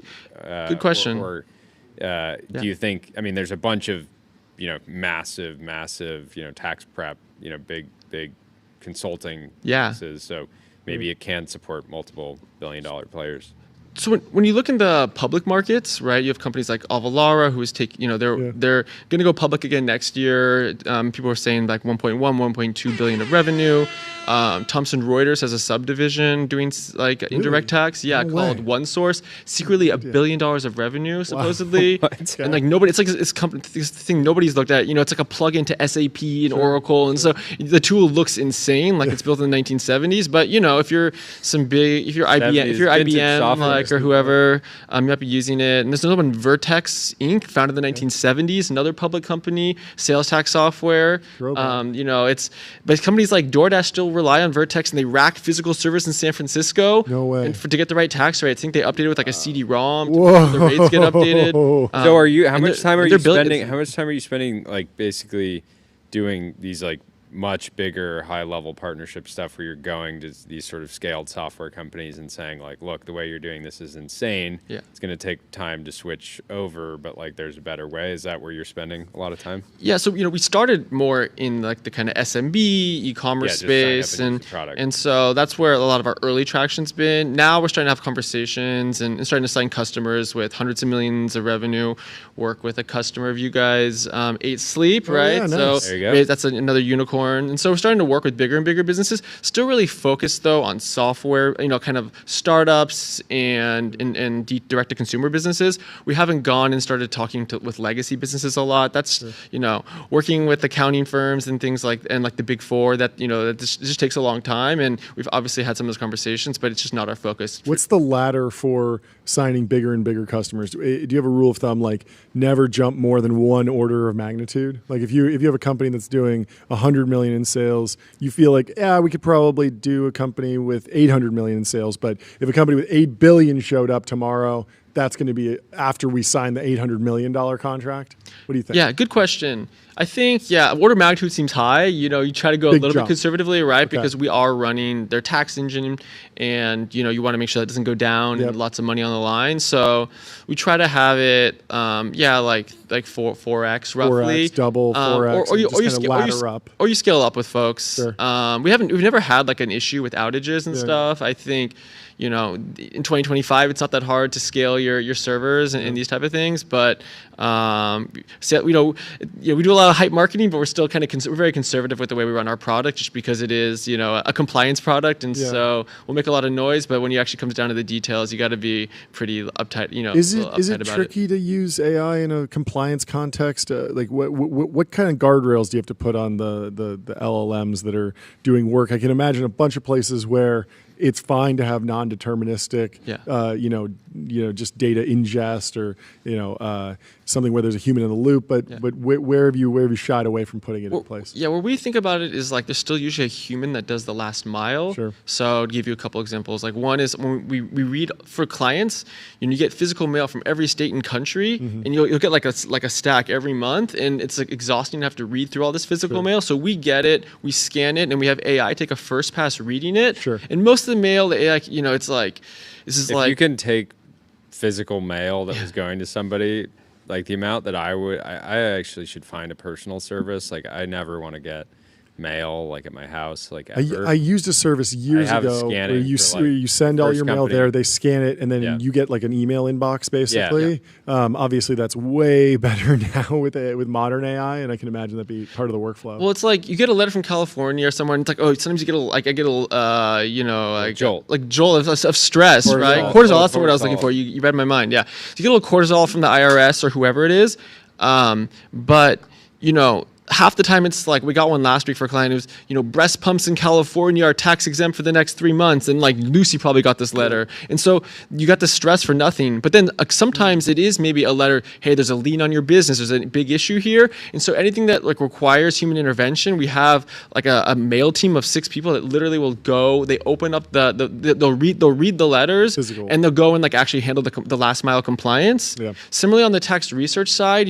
how do you know that Juno, I'm making this up, Juneau, Alaska has a 4-cent soda can tax law. Often it gets passed in some city council notes. And so the way these legacy providers do it is they have hundreds of lawyers and researchers just reading this stuff by hand. And like we have a couple of lawyers on staff. We asked them like, how would you figure out the taxability of, I think it was like bagels in California. And he's like going on the California website, Control F, bread, bagel, like it didn't work. Okay, baked goods finally worked. Yeah. And so this is like such an obvious thing where AI is able to go and do that first pass of like, we put in bagel as a category. Okay, it finds all the baked goods. It makes a best first guess. But any single piece of tax research, it's not even that we have like one human lawyer look after. We actually have to have 2 legal opinions on any single fact. But it really makes them like 100x lawyers. So all the busy work they were wasting their time doing, they don't have to spend time. And then the things that are really complex that requires going through, huge adjudications and things like this, they can really use their legal minds for. Are you rating scrapers yet to scrape every local law that's passed and then at least pipeline that in to say, hey, maybe we still need a lawyer to look at this, but like we noticed that something changed? Exactly. That's 100% what we're doing, right? Cool, so we have a lot of like this. We have a tax research group, and that's like where a lot of the fun work is getting done. This is the real AI research that we need. This is important. How are you thinking of scaling headcount? This feels like a business where obviously you probably will grow the team quite a bit post B, but it feels like the kind of business that you should be like, not like running in the red for 12 years in a row. Like you can probably start to make like real profit. Yeah, hopefully. Yeah, so I mean, even like our raise, where I kept 10% dilution, we could have raised like a bigger, louder round, but I think for us, I've seen excess before and like excess hiring. So, we don't have, so we started the year 25 folks, we're up to 65.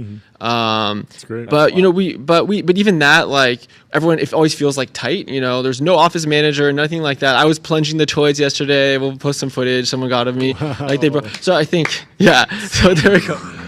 So I think the point is though, I think we always try to run these things as lean as possible. I think still the hardest area to scale exponentially, or like that tends to scale more linearly, is your go-to-market sales team.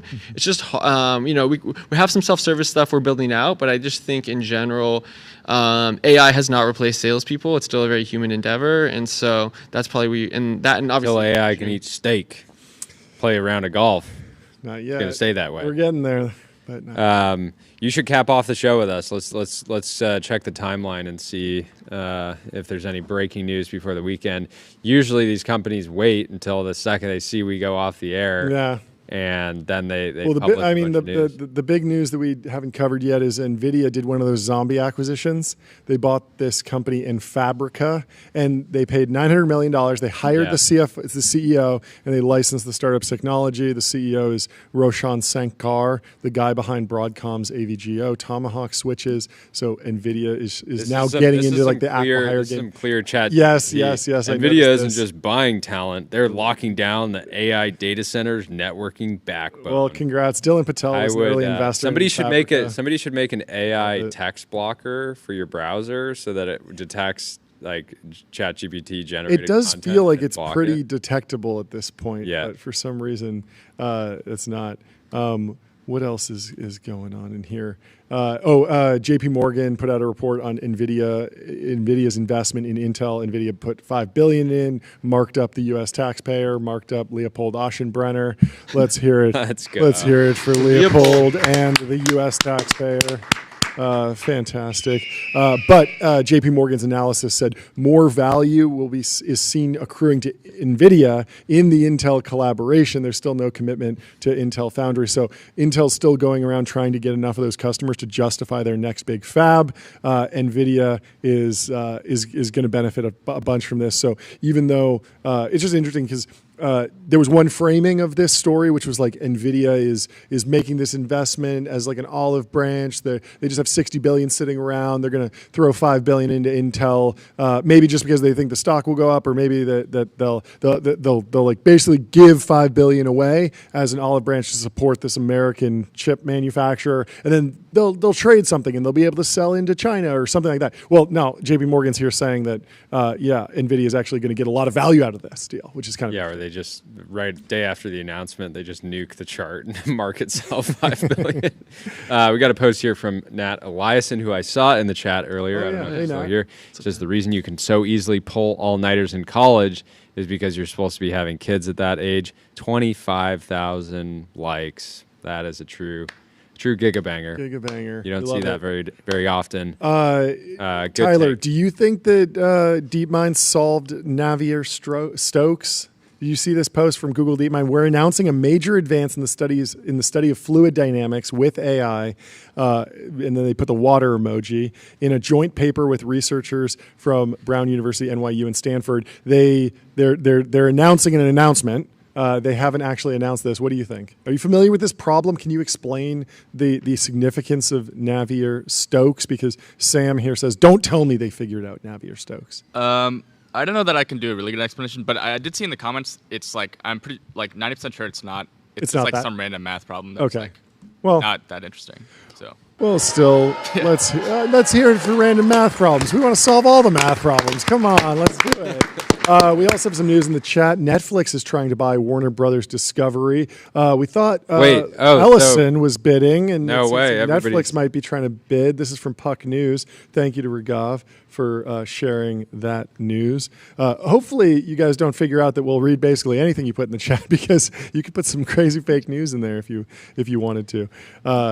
We talked about a bunch of stuff. Paramount's up another almost 6% today, 40% over the last month. Well, so we have one last ad read. GetBezel.com. Your Bezel concierge is available now to source you any watch on the planet. Seriously, any watch.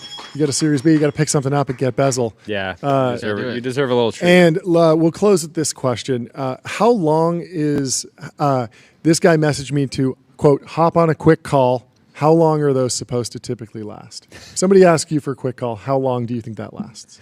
What's fair? I mean, it's supposed to be 15, but it always ends up being 30. 15 to 30. Okay, well, ChatGPT says a quick call can last anywhere from 5 minutes to 2 to 4 months. Some quick calls have even been going on since the early 1900s, with ancestors continuing the conversation to loop in key stakeholders and ensure cross-generational synergies for the warm handoff. But this would be a lot easier to explain over voice mode. Do you have 5 minutes to hop on a call?